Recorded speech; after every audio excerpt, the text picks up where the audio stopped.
Chapter 58. 2 chapters are published in a row, so there's one more ahead. Don't miss it, the 3rd chapter is at 7 p.m. One outbreak, one fatal blow.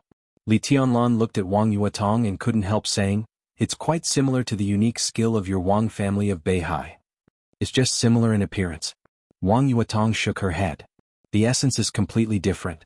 It's like a fight between ordinary martial artists who haven't entered the 4 realms of martial arts. The same punch and kick can be exerted in different ways." The 5th ice wall was broken. Li Tianlan was about to speak when his pupils suddenly contracted. Ning Qianqing, who had been holding back, suddenly took a step forward. Counterattack. A large number of ice swords whizzing around him straightened in an instant. All the ice swords lined up neatly and rushed toward Tan Shilai like a torrent. It was one of the 3 sword rains of Jade Pool. Floating sword rain. This was almost the most orderly sword rain that Li Tianlan had ever seen. It was so dense that it looked like a disciplined army or a delicate and magnificent sword formation. The wind in the night had completely disappeared. Everyone could only hear the fierce whistling of countless sword rain piercing through the air. It was bone-chilling and full of killing intent. The first ice swords that rushed to Tan Shilai exploded almost at the same time. The sword rain behind them was endless, hitting the flames on Tan Shilai's body one after another. Tan Shilai was still moving forward. The flames on his body were extinguished, and the long flame saber in his hand was blurred. But he was still moving forward without stopping. Li Tianlan sighed softly. Tan Shilai's character aside, at least his dedication to martial arts and fighting was impressive enough. Despicable. Wang Yuetong's expression suddenly changed and she shouted angrily.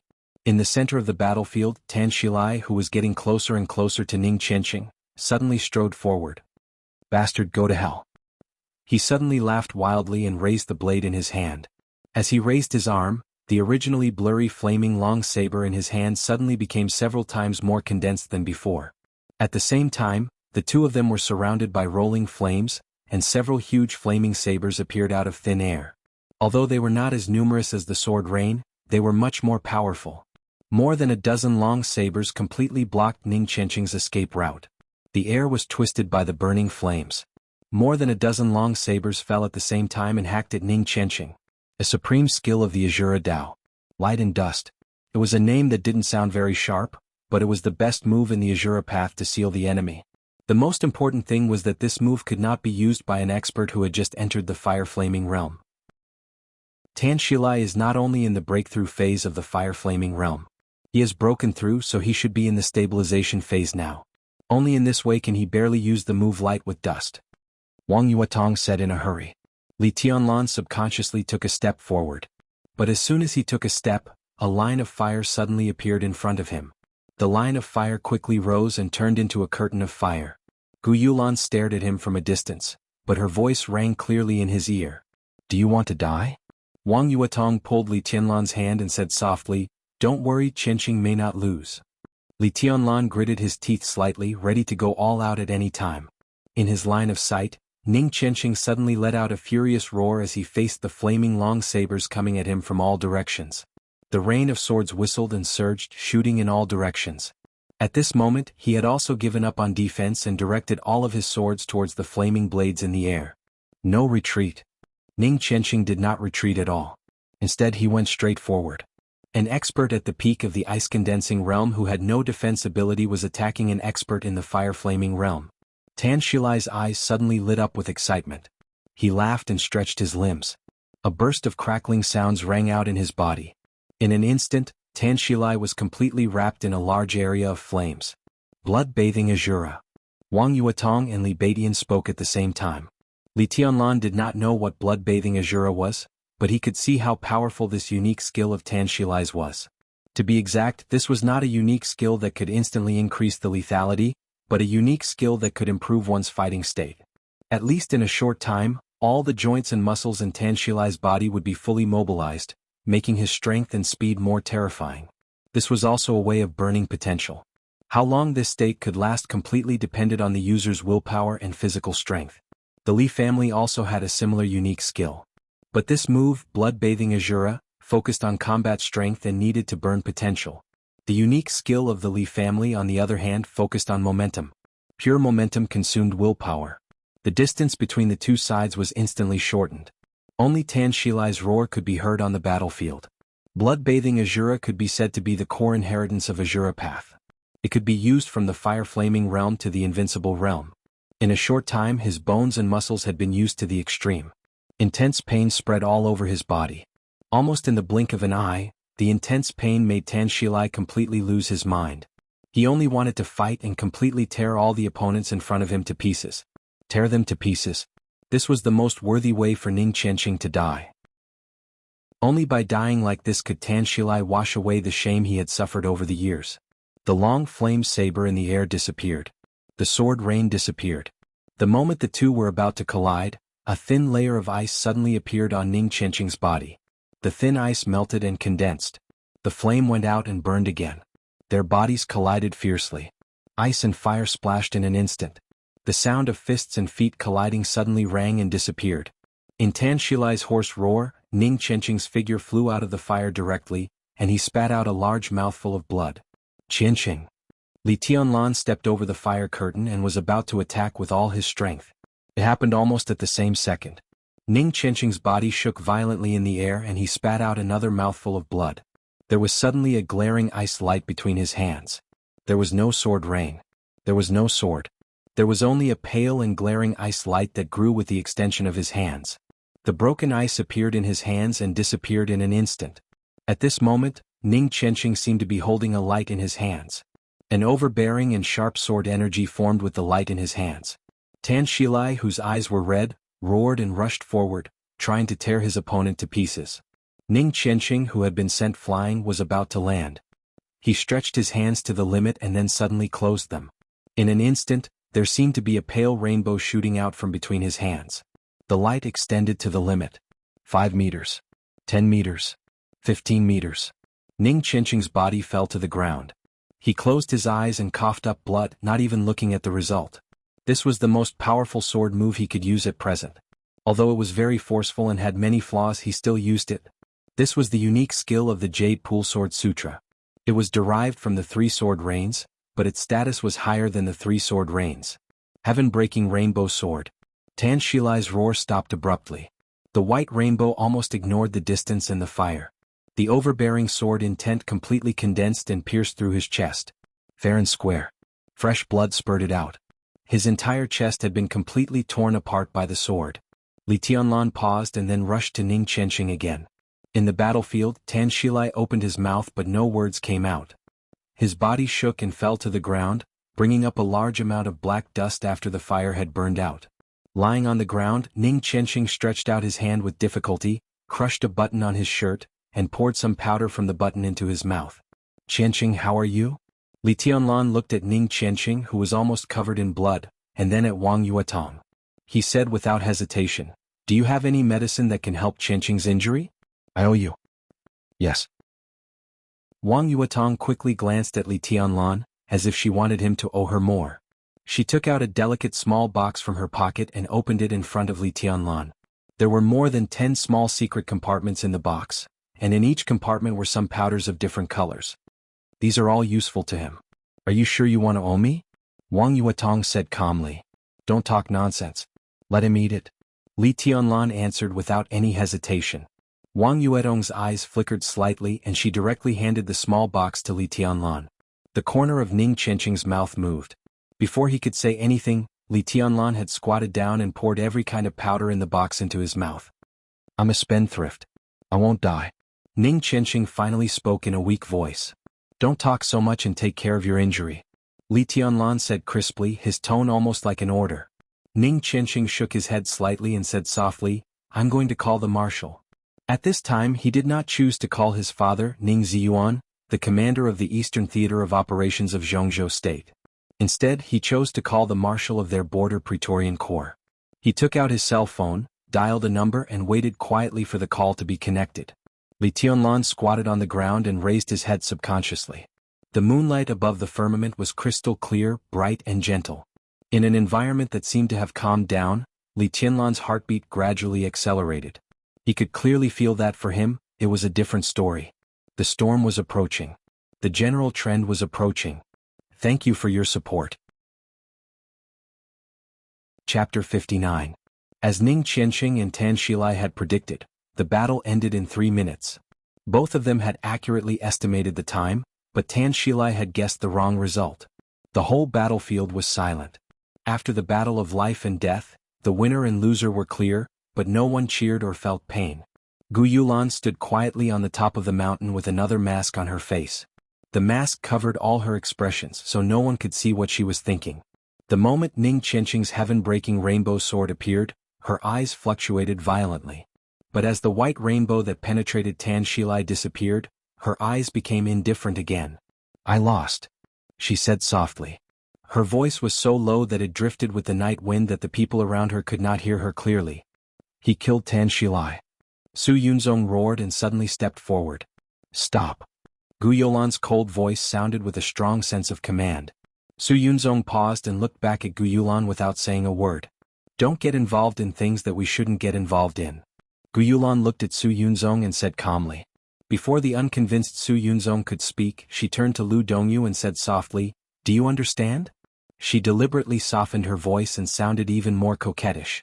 But Lu Dongyu, who had been with her and rarely spoke, felt her scalp tingle. She nodded stiffly and said nothing. In the former flames of war, the big brother Lu Dongchao died in the entrance maneuver. Now the third brother, Tan Shilai, was also killed by Ning Qianqing. She was the only woman left, alone. Some of the backbones of the organization were either seriously injured or quit. They were no longer the giants of the last generation. What would happen to the flames of war in the future? Lu Dongyu glanced at Gu Yulan's expression and her heart sank to the bottom. "What are we going to do next?" Su Yunzong asked in a low, muffled voice as he stared in the direction of Li Tianlan and Ning Qianqing. In the bar, he and Li Tianlan exchanged a punch and were sent flying on the spot. Although he was not seriously injured, he lost face. The most important thing was that he was not convinced at all. In the eyes of outsiders, Li Tianlan, who was only in the chi-controlling realm but possessed the wind and thunder veins, was naturally terrifying. However, in the eyes of Su Yunzong, Li Tianlan played a trick. His punch was naturally powerful, but he took advantage of the fact that he was faster than Su Yunzong. That was the perfect combination of strength and speed. Su Yunzong was convinced by this technique, but he didn't think he was weak. If he had been fully prepared, it might have been Li Tianlan who was sent flying. "Wait," Gu Yulan said in a simple tone, "go and bring Tan Shilai's body here. I know you're not convinced, but there will be plenty of opportunities in the future. There's no hurry." She turned to look at the faint lights at the foot of the mountain. The battle was over. The coldness on the top of the mountain disappeared and the temperature dropped. A soft breeze blew past, making people feel very comfortable.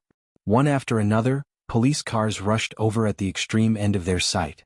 The shrill sirens were faint, but it sounded very lively. "There's going to be a good show tonight," Gu Yulan murmured to herself and glanced in the direction of Li Tianlan and the others. Ning Qianqing had hung up the phone and was lying on the ground to rest. The battle with Tan Shilai might not be tragic in the eyes of the spectators, but it was extremely thrilling. Ning Qianqing defeated Tan Shilai, but he also paid a heavy price. At the very least, a serious injury was inevitable. Fortunately, Wang Yuatong had brought a lot of drugs so he would not be left with any sequelae. But for a while, because of Ning Qianqing's injuries, they had to be careful even to move him, not to mention escape. The Wang family of Beihai was ahead of the world in the technology of gene drugs. But except for the series codenamed Youth, which was regarded as a core treasure by the Wang family, the other drugs needed time to take effect, at least half an hour. During this time, with Ning Qianqing's injuries, the slightest movement could aggravate his injuries again. Li Tianlan sat beside Ning Qianqing, smoking and waiting quietly. After Ning Qianqing's injuries were stabilized, he was completely relieved. He was actually very calm, so calm that even he himself felt surprised. Everything that happened tonight was far from triggering the general trend of Huading. Crippling Zhong Xiaofeng and killing Tan Shilai were, at best, preemptively detonating some storms that had been brewing in Huading for many days. In other words, he had taken the initiative to enter the game. He had taken the initiative to enter the general trend that could easily tear anyone, even a wealthy family, apart.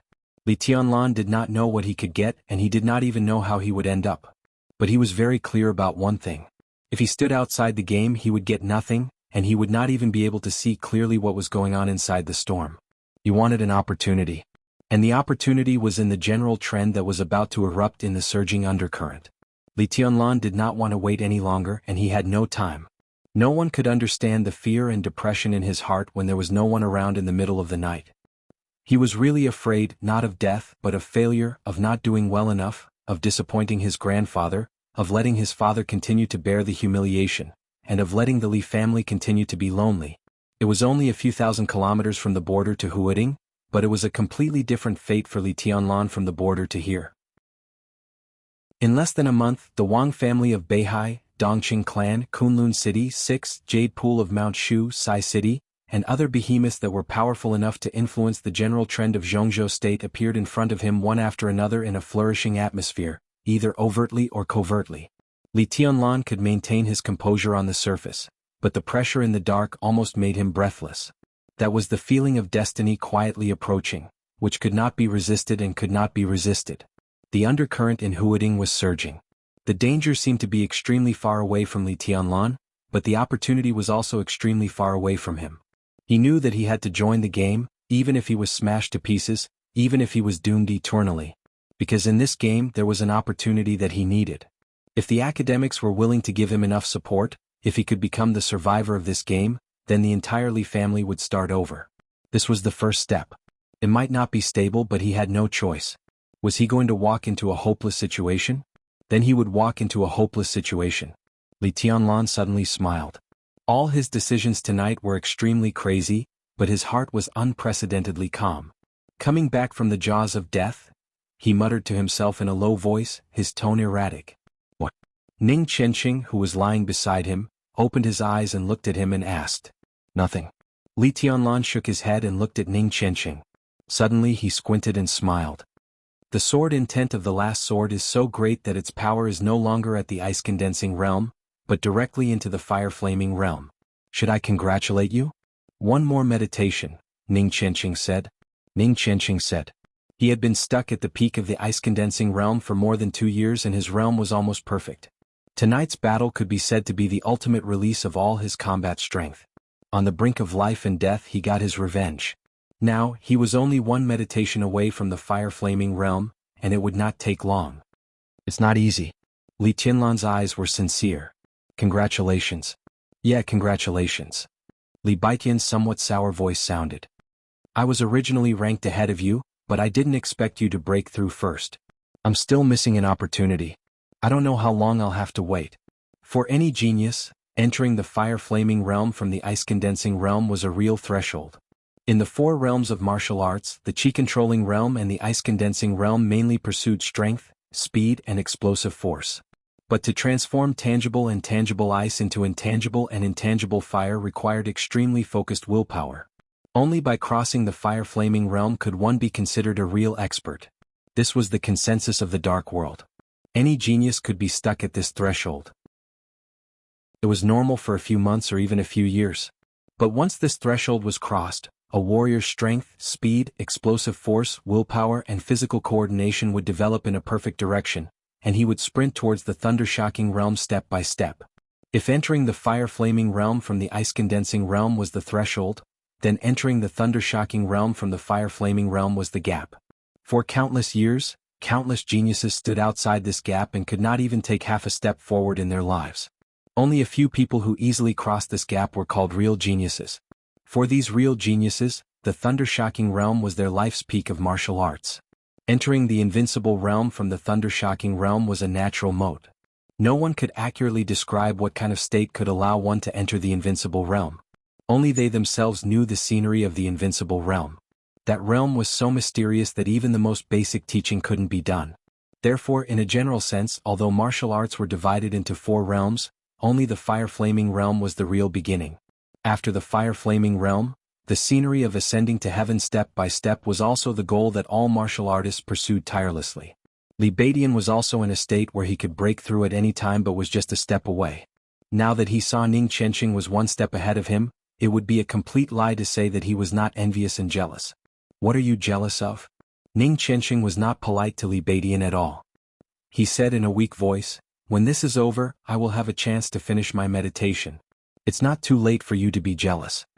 The shrill siren came from afar and became clearer. A large number of police cars with flashing lights rushed over in a mighty manner. Everyone's expression turned solemn. Cousin, I called my dad. He's in Yuzhou for a meeting, but he's already asked Secretary Sun to rush over. I think he'll be here soon. Zhang Holong said with a solemn expression. After the old master of the Zhang family retired, Zhang Holong's father, Zhang Xiaohua, carried the banner of the Zhang family. Now he was one of the standing committee of Huading and in charge of discipline inspection. His ranking was only second to the secretary, the mayor, and a deputy secretary ranking fourth. In the whole of Huading, Zhang Xiaohua was a real figure of power. What was certain was that this was not the end of his official career. Ning Qianqing glanced at him and nodded slightly. My dad asked me to go home immediately. I guess he's going to send someone to take me back. I'm really upset tonight. Han Xinyan pursed her small mouth and looked conflicted. Tonight's matter could be big or small. Small. Definitely not small. If it was big, it would not be big no matter how big it was. The Han family was a standard neutral wealthy family, and Han Donglu would not take sides easily. It was completely understandable that he asked Han Xinyan to go home. Second uncle said that it's not convenient for him to show up in this matter, but he will communicate with Uncle Yu and let them handle it according to the circumstances. Wang Yuedong's expression changed. Obviously, she also did not understand the meaning of Wang Xiaoyao's words. The Uncle Yu she mentioned was the same as Zhang Holong's father, Zhang Xiaohua. They were both capable people of the Southeast Group, but his status was one level higher than Zhang Xiaohua's. He was the current mayor of Huading, Yu Chuanguang. Wang Yuetong knew some complicated relationships in her family very well. Yu Chuanguang had a very good relationship with second uncle. In the few years since he came to Huading, he had always been low-key and pragmatic, and had a very positive reputation among the people. In the chessboard of the Southeast Group in Huading, second uncle had been playing a high-profile role in recent years. He was extremely flamboyant and cooperated with Yu Chuanguang in many ways. They could even be said to be the best partners. Now second uncle needed to keep a low profile for the time being, and Yu Chuanguang would certainly not tolerate it. This incident might be an opportunity for both the Southeast faction and Yu Chuanguang. However, because it had nothing to do with them, and Li Tianlan and second uncle were rivals in love, Wang Yuetong could not tell how second uncle would communicate with Yu Chuanguang. If someone catches you later, hold my hand and I'll take you out first. Wang Yuetong approached Li Tianlan and whispered. Wang Yuetong approached Li Tianlan and whispered. Her bright eyes were filled with deep worry. Chapter 60. Wang Yuetong was not worried about Ning Qianqing. These police cars were obviously here because of Zhong Xiaofeng, and their target was Li Tianlan. As for Ning Qianqing killing Tan Shilai, the police must not have received the news. Moreover, Tan Shilai was a serving officer of the Eastern Theater of Operations, while Ning Qianqing belonged to the Border Praetorian Corps. It was not appropriate for the police to handle such a case, so it was most likely to be handled by the military. The base of Huading Special Operations Bureau was a few kilometers away. Tan Shilai's father and Ning Qianqing's father were having a meeting there. It should be Huading Special Operations Bureau to arrest Ning Qianqing and temporarily detain him for one night. One night was not a short time, but once Ning Qianqing entered the Special Operations Bureau, he would be under the eyes of his father, Ning Ziyuan. No matter how stiff the relationship between father and son was, Ning Ziyuan could not watch his son being skinned and pulled out. Even if he was determined to do so, others would not dare to do so. By the end of the night, the Border Praetorian Corps would have already responded and there would be more room for negotiation. Wang Yuetong was most worried about Li Tianlan. She did not know what his background was. According to Yu Qinyan, he was just a junior of Yu Donglai's old comrade in arms. This was definitely not true. If it was true, at least Qin Weibai's appearance could not be explained. But in her short contact with Li Tianlan, she did find that this senior brother did not seem to have a strong background. If he was taken away by the police tonight, she was almost sure that before dawn, Li Tianlan would die miserably. To the public, it could even be said that he committed suicide to escape punishment. I'll take him out first and think of a way. Wang Yuetong thought silently and subconsciously reached out to hold Li Tianlan's hand tightly. Don't worry. Li Tianlan was touched, but his tone was still calm. The headmaster will be here soon. The headmaster? Wang Yuetong was stunned and then her eyes widened. Headmaster Zhuang Huayang? Li Tianlan nodded and said, Wang Yuetong breathed a sigh of relief. She was not the only one who breathed a sigh of relief. Li Badian and Ning Qianqing also felt relieved. Ning Qianqing coughed and wiped the blood from the corner of his mouth. He forced a smile and said, if he had come fast enough, I could have suffered less tonight and followed him to the Sky Academy to take refuge. It's just a delay. Leave it to me. Wang Yuetong said softly, Holong and I will handle it. Feeling relaxed, she became very interested in Ning Chenqing's last move. Looking at his relaxed expression, she suddenly asked, Chenqing, was that the move you used just now, the heaven-breaking rainbow sword of Jade Pool? Ning Chenqing nodded slightly. There was nothing to hide. As he entered the fire-flaming realm in the future, he would fight more and more. This move was no secret at all. Your main sword style? Wang Yuetong blinked her bright eyes and became more curious. All the unique skills of the Jade Pool were derived from their most basic 3 sword storms. The 3 sword storms were the overall framework of the Book of Sword of the Jade Pool. After the 3 sword storms came the famous 7 swords of the Jade Pool in the Dark World. The sky-splitting rainbow sword was one of the 7 swords. The Book of Sword of the Jade Pool with a total of 10 moves was broad and profound. Any core disciple would learn the 3 sword storms of the Jade Pool first. It was more of a choice than a study. The 3 sword storms were the easiest to master and the most difficult to master. All the core disciples of the Jade Pool would choose one of the 3 sword storms as their main sword rain when learning the Book of Sword of the Jade Pool. This was their first choice. After that, they would choose the sword style of the 7 swords of the Jade Pool, which was also the most powerful move in their lives. It didn't mean that they only knew one move. It was just that after practicing the sword intent of one of the 7 swords, the other 6 swords would have the shadow of this move. Every core disciple of the Jade Pool chose different sword rain and sword style as their main sword style. Every time they attacked, the same sword style would be different. That was why the sword intent of the Jade Pool was so varied and had a tendency to surpass that of Mount Shu. After the death of the senior of the invincible realm of the Jade Pool many years ago, the most famous disciple of the Jade Pool in recent years was the military marshal Dongqing Wudi, known as the God of Massacre of Zhongzhou State. He was one of the top 10 experts of Zhongzhou State, an expert at the peak of the Thundershocking realm or even a half-step to the invincible realm. He mainly practiced Prairie Burning Sword Storm and 9 Heavens Wind and Thunder Sword. It was said that when he attacked, his murderous intense sword like the power of heaven, which was completely different from Ning Chenqing's sky-splitting rainbow sword. Before Ning Chenqing could answer, the mighty convoy of police cars had rushed up the mountain. The shrill sirens instantly surrounded the whole mountain top. Teams of policemen in riot suits jumped out of the cars and used the cars as cover. They raised their guns and aimed at Li Tianlan and the others, including Gu Yulan. The number of police cars increased. So did the number of policemen. The sound of footsteps could be heard all over the mountain. Countless figures shuttled back and forth. Under the flashing police lights, every policeman's expression seemed to be extremely gloomy and serious, giving people an unprecedented heavy pressure. Li Tianlan narrowed his eyes slightly. At this moment, facing so many guns, so many policemen, and feeling the seriousness and solemnity of the state apparatus, he suddenly found himself very lonely. Although he had Wang Yuetong, Ning Chenqing, Li Beidian, Zhang Holong, and Han Xinyan by his side. But the feeling in his heart kept getting stronger and stronger and could not be suppressed. People in front, listen up. We are policemen.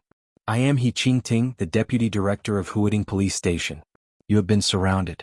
Put down your weapons and come over with your hands behind your head. Surrender is your only way out. A low and sharp voice came through the loudspeaker in the large number of police cars.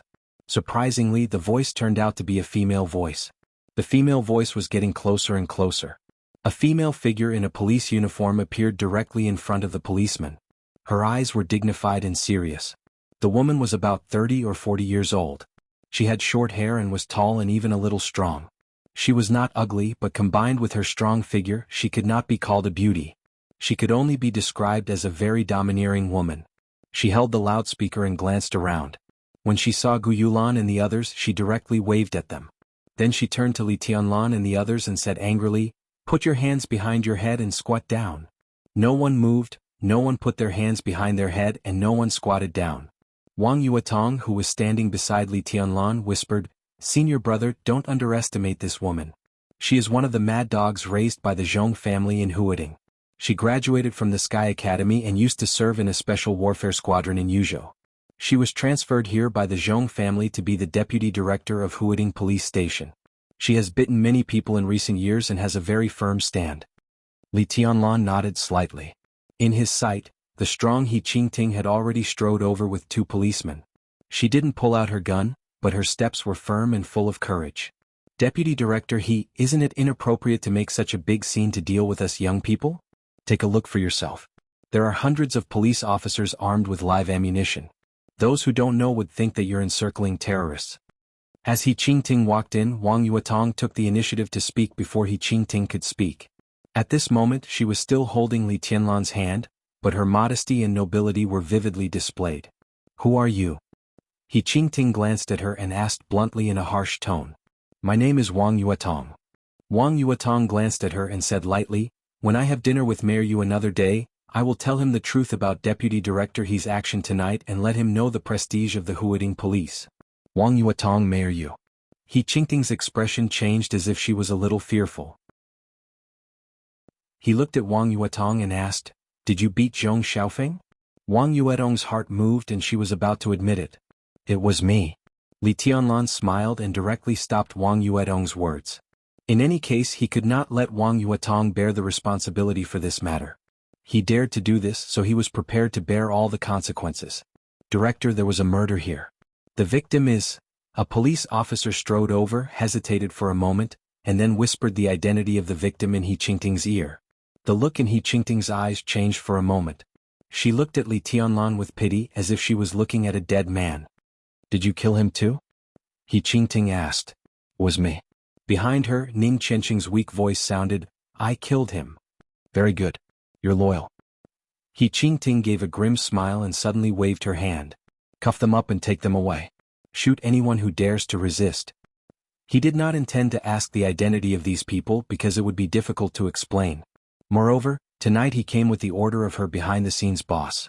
Except for Wang Yuetong, it seemed that there was nothing worth being afraid of among the several people present. "I advise you to wait." Li Tianlan looked at He Qingting and chuckled. "Otherwise you may not be able to bear the consequences." The wristwatch on his wrist was vibrating slightly. It was a signal from Zhuang Huayang, indicating that he was nearby and had even arrived at the scene. The transmission distance of this signal vibration was only 200 meters. As long as Zhuang Huayang came, at least nothing would happen tonight. He Qingting narrowed her eyes and suddenly spat on the ground. She sneered and said, "Who the F***ck do you think you are? How dare you talk to me about the consequences? He is my man." A cold and ethereal voice suddenly sounded, crisp and sweet like a fairy's voice. Li Tianlan suddenly raised his head.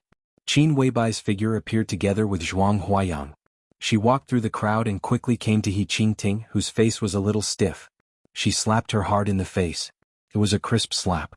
He Qingting's body suddenly staggered. She covered her face with her hands and her eyes were filled with rage. "Who the F***ck do you think you are? How dare you take my man away?" Slap. After slapping the left cheek, she slapped the right cheek. Qin Weibai's delicate and perfect face was completely cold. After slapping He Qingting twice in a row, she stood beside Li Tianlan and continued, "Who the F***ck do you think you are? How dare you take my man away?" He Qingting's eyes were wild. She was about to slap back regardless of the consequences when Qin Weibai struck again. She raised her arm and pressed an oversized pistol directly against He Qingting's head. The force was so great that He Qingting's entire head was jerked backward. Qin Weibai's face was expressionless. Her delicate body was straight and her long hair casually draped behind her head fluttered backward with the mountain wind. She held the pistol with one hand and her finger was tightly on the trigger. Her eyes were cold and indifferent, and her whole person was filled with an indescribable strength and dominance. Like a goddess. Like a queen. Chapter 61. It was almost late at night. The No. 1 villa area of Huading Special Operations Bureau was still brightly lit. There were 9 detached villas in the No. 1 villa area, which could be said to be the most luxurious place in the whole base. It was the residence of the senior officials and VIPs of Huading Special Operations Bureau, located in the center of the whole base. Even though it was in the wilderness, living in a villa was also a kind of enjoyment. Tan Qinghua, the deputy commander of the Eastern Theater of Operations, temporarily lived in the 9th building of the No. 1 villa area. As a military general of the Prince Group, Tan Qinghua, who was in his early 50s, was thin and old with age spots on his face. His undyed hair was gray. He didn't look like a general with real power who had just turned 50, but more like an ordinary old man in his 60s or 70s. It was said that when Tan Qinghua was young, he was also a member of the special warfare system of Zhongzhou State. At his peak he was even an expert close to the thunder-shocking realm. However, he was captured by foreign forces during a mission and suffered all kinds of tortures for half a month. His martial arts strength, which was absolutely not weak, was destroyed, and his body also fell ill, which hadn't improved for many years. However, this general of Zhongzhou state was extremely tenacious. After being successfully rescued, he transferred from the special warfare system to the General Staff headquarters to be a civilian officer. In nearly 20 years he worked steadily and rose to the top several times, and finally sat in his current position. His life was almost a living legend, full of ups and downs, forbearance and wisdom. He was definitely a famous figure in the military and the special warfare system of Zhongzhou state. The lights in the villa were very bright. The almost dazzling light covered every corner of the villa, making everyone's eyes a little uncomfortable. But no one present said anything. Everyone just quietly looked at Tan Qinghua, who was sitting on the sofa, carefully. Tan Qinghua sat quietly on the sofa, expressionless. In front of him was a stretcher covered with a clean and tidy white cloth. Under the white cloth was the body of his son, Tan Shilai. Tan Qinghua had 2 sons. His eldest son did not know martial arts and was now serving as a staff officer in a division of the Southern Theater of Operations. He was the deputy regimental commander and had a bright future ahead of him. Tan Qinghua's youngest son was Tan Qinghua, who had been practicing martial arts since he was a child. When he grew up, he was sent to the Azura path by Tan Qinghua, who had strict requirements for him. Tan Qinghua had high hopes for his 2 sons, one of whom was a scholar, while the other was a martial artist. Tan Qinghua had high hopes for them, especially Tan Shilai, who was strong-willed, talented and quick-witted. He had always been regarded as a successor by Tan Qinghua. The relationship between father and son was excellent. In Tan Qinghua's mind, Tan Shilai could be said to be the only and best choice to support the Tan family in the future. But now, his biological son, whom he had high hopes for, was lying silently on a stretcher and had become a lifeless corpse. The white-haired person sends the black-haired person off. How painful was it? No one could understand Tan Qinghua's feelings. Even Tan Qinghua himself did not know what he was feeling right now. The moment he received the bad news, his entire heart felt empty. There was no anger, no resentment, no sorrow. Numbness seemed to be the only thing he felt. He just sat on the sofa, and as time passed he didn't want to move, he didn't want to speak, and he didn't want to do anything. Old Tan. Near Tan Qinghua, a middle-aged man in camouflage clothes called out. He wanted to say something but stopped on second thought. He was about the same age as Tan Qinghua, but his image was completely different. He was a tall and straight man with black hair and a dignified look. The 2 golden stars on his shoulders, which represented the status of a lieutenant general, looked more dazzling under the light. But at this moment he looked at Tan Qinghua with an extremely careful expression and a very soft voice. Tan Qinghua, who had been sitting on the sofa for a few hours, finally moved. But he did not raise his head. He just slowly knelt in front of Tan Shilai's body and slowly reached out his hand. His hands were trembling violently. His skinny fingers clenched the white cloth tightly and slowly pulled it down. Tan Shilai's pale and livid face gradually appeared in front of everyone. Tan Shilai looked at him silently. He opened his mouth, but for a moment he could not make a sound. Old Tan, the lieutenant general in camouflage clothes nearby, took a step forward and couldn't help calling out again. Tan Qinghua looked up blankly. He twitched the corner of his mouth and said in a hoarse voice, "Changjiang, my son was killed." In the entire Huading, there was only one lieutenant general named Changjiang. He was Lieutenant General Gu Changjiang, the director of the Huading Special Operations Bureau, one of the elders of Kunlun City and the backbone of the entire Special Warfare Group. Gu Changjiang and Tan Qinghua had been friends for many years and had a good personal relationship. Now, seeing the desolation and confusion in his old friend's eyes, he also felt bad. But no matter how bad it was, he did not dare to act rashly. Everything that happened tonight was a bit weird. Not only was Tan Shilai killed, but also the young master of the Zhong family, Zhong Xiaofeng, was completely disabled. Gu Changjiang did not get specific information because it happened so soon. According to the latest news, Zhong Xiaofeng was still being rescued. Whether he could get out of danger or not depended entirely on his luck. However, these 2 incidents were done by the same group of young people. Moreover, they were done by a group of young people with extremely complicated backgrounds. Gu Changjiang could not figure out the nature of the matter for the time being. How could he dare to act rashly?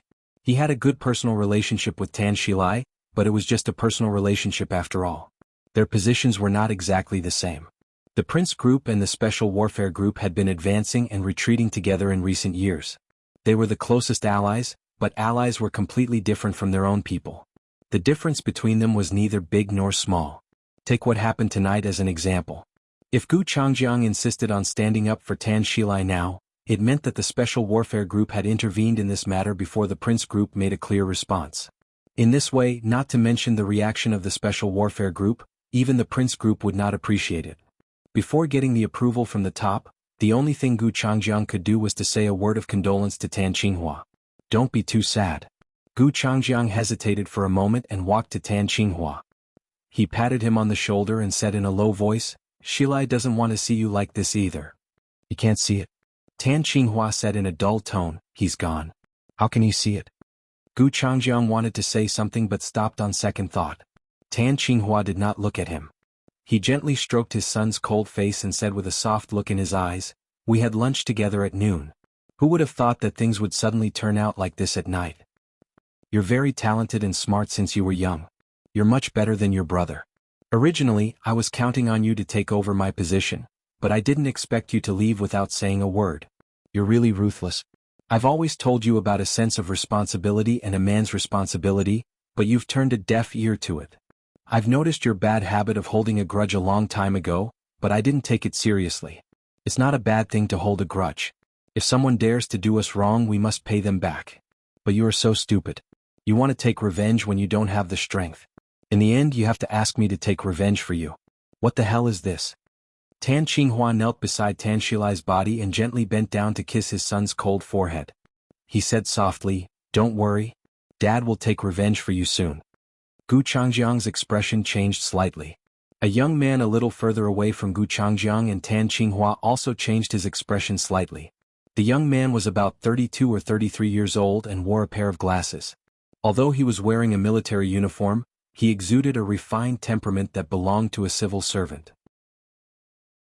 Rather than calling him a soldier, it would be more appropriate to describe him as a scholar.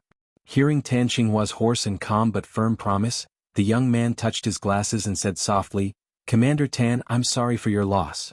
Tan Qinghua raised his eyelids and glanced at him. In a short time he seemed to have completely calmed down. This general of the Prince Group sat back on the sofa and stared at the young man in front of him.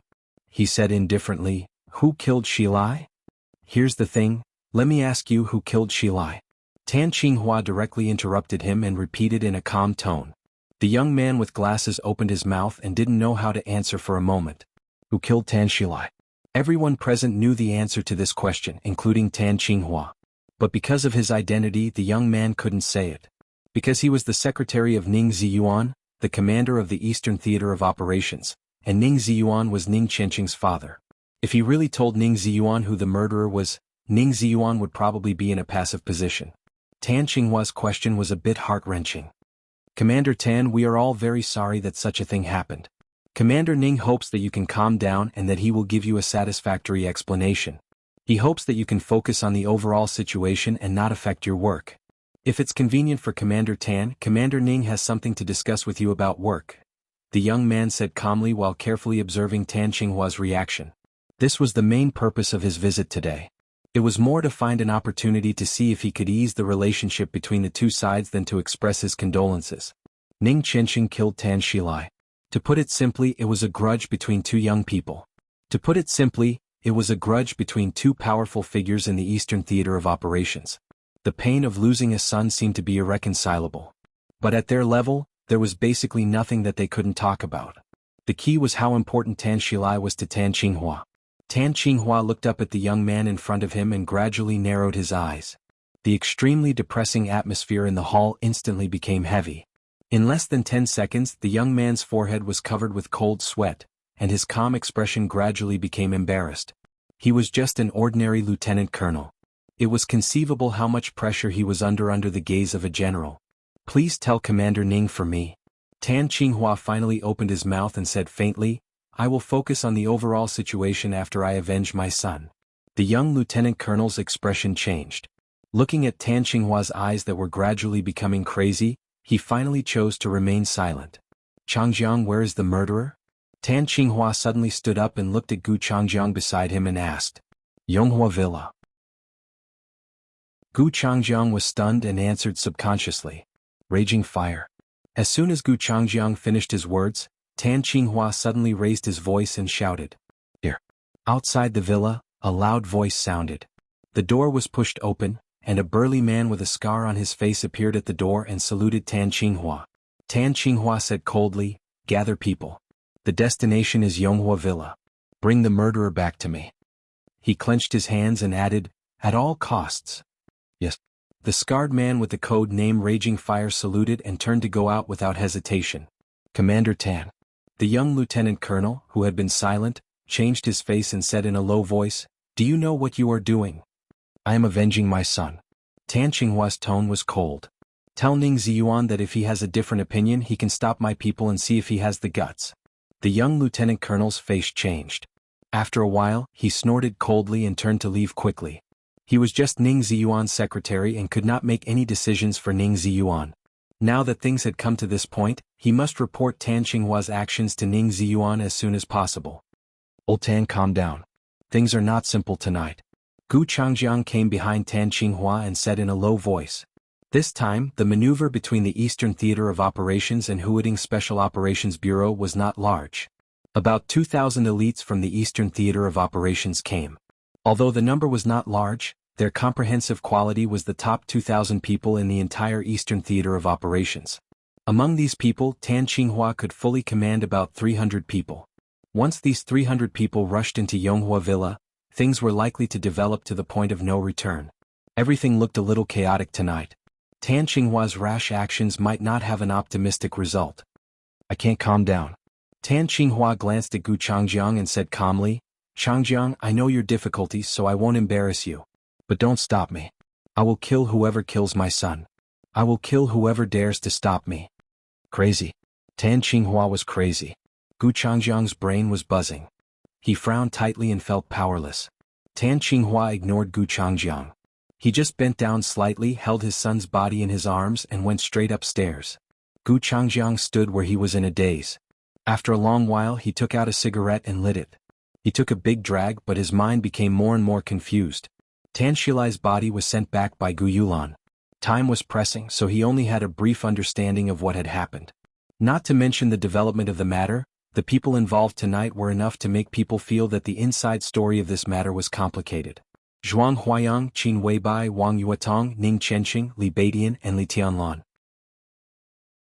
Gu Changjiang was not familiar with Li Tianlan, but it was too obvious what the others meant.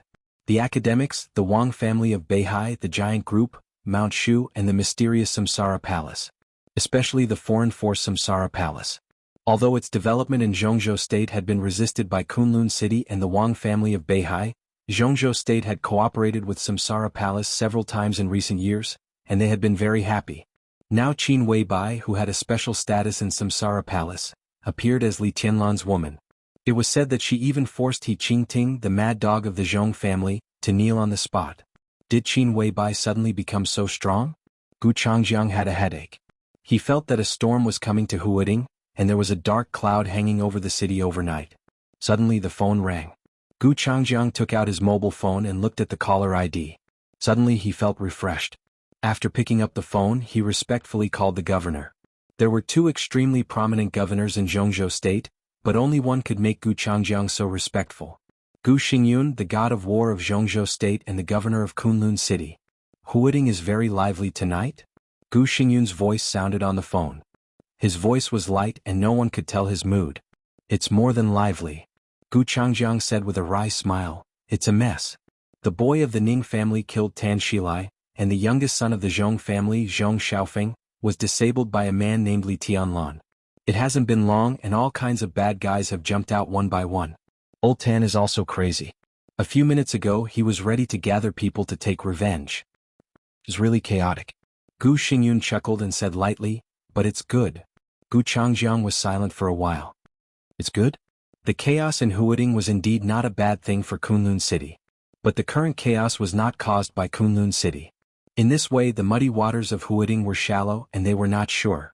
Would it really be in the interest of Kunlun City to get into the water rashly? You go and have a look. Gu Xingyun seemed to think for a moment and then said slowly, listen more and talk less. Wait and see. Yes. Gu Changjiang answered in a deep voice and then said in a low voice, "Governor, should we make early preparations?" Gu Xingyun was silent for a while. After half a minute, he said with a smile, "The preparations have been made for a long time, but there's no rush to take action. The situation of Huading depends on the Zhong family. Tan Qinghua alone can't make it. Let's wait and see first." Gu Changjiang said yes and hung up the phone. He stood on the spot and smoked a cigarette, then walked out of the villa directly. At 12 o'clock at night. In the brightly lit base of Huading Special Operations Bureau, 7 or 8 military trucks roared out of the gate of the base and rushed into the deep night outside the base. Tan Qinghua, who had originally asked the guard Lai Hua to lead the team to catch those people, changed his mind at the last minute. He put his son's body in his bedroom and personally led the team to Yonghua Villa. In the number 1 villa area, the 9th building was quiet. In the number 7 villa where Ning Ziyuan, the commander of the Eastern Theater of Operations, was also quiet. Chapter 62. When they got back to the downtown area and approached Yonghua Villa, Li Beidian and others couldn't believe that they got down from Mount Tong so easily. Li Tianlan didn't think it was a big deal. After all, he didn't know much about the Six in Zhongzhou State and didn't know the strength of the Six. In his view, Zhuang Huayang, an important figure in the academics, had shown up in person. Plus Qin Weibai, the spokesperson of a big shot. It would be a piece of cake to bring them down. But Li Beidian didn't think so. Not only him but Ning Qianqing and Wang Yuatong all looked serious along the way. Obviously, they thought it was abnormal that they got down from the mountain so easily. The Prince Group was the last ruling group. Now it was the 3rd year of the general change, and it hadn't reached the midterm change yet. During this period, the Prince Group could be said to be in its heyday. On paper, it was even stronger than the current ruling group, the academics.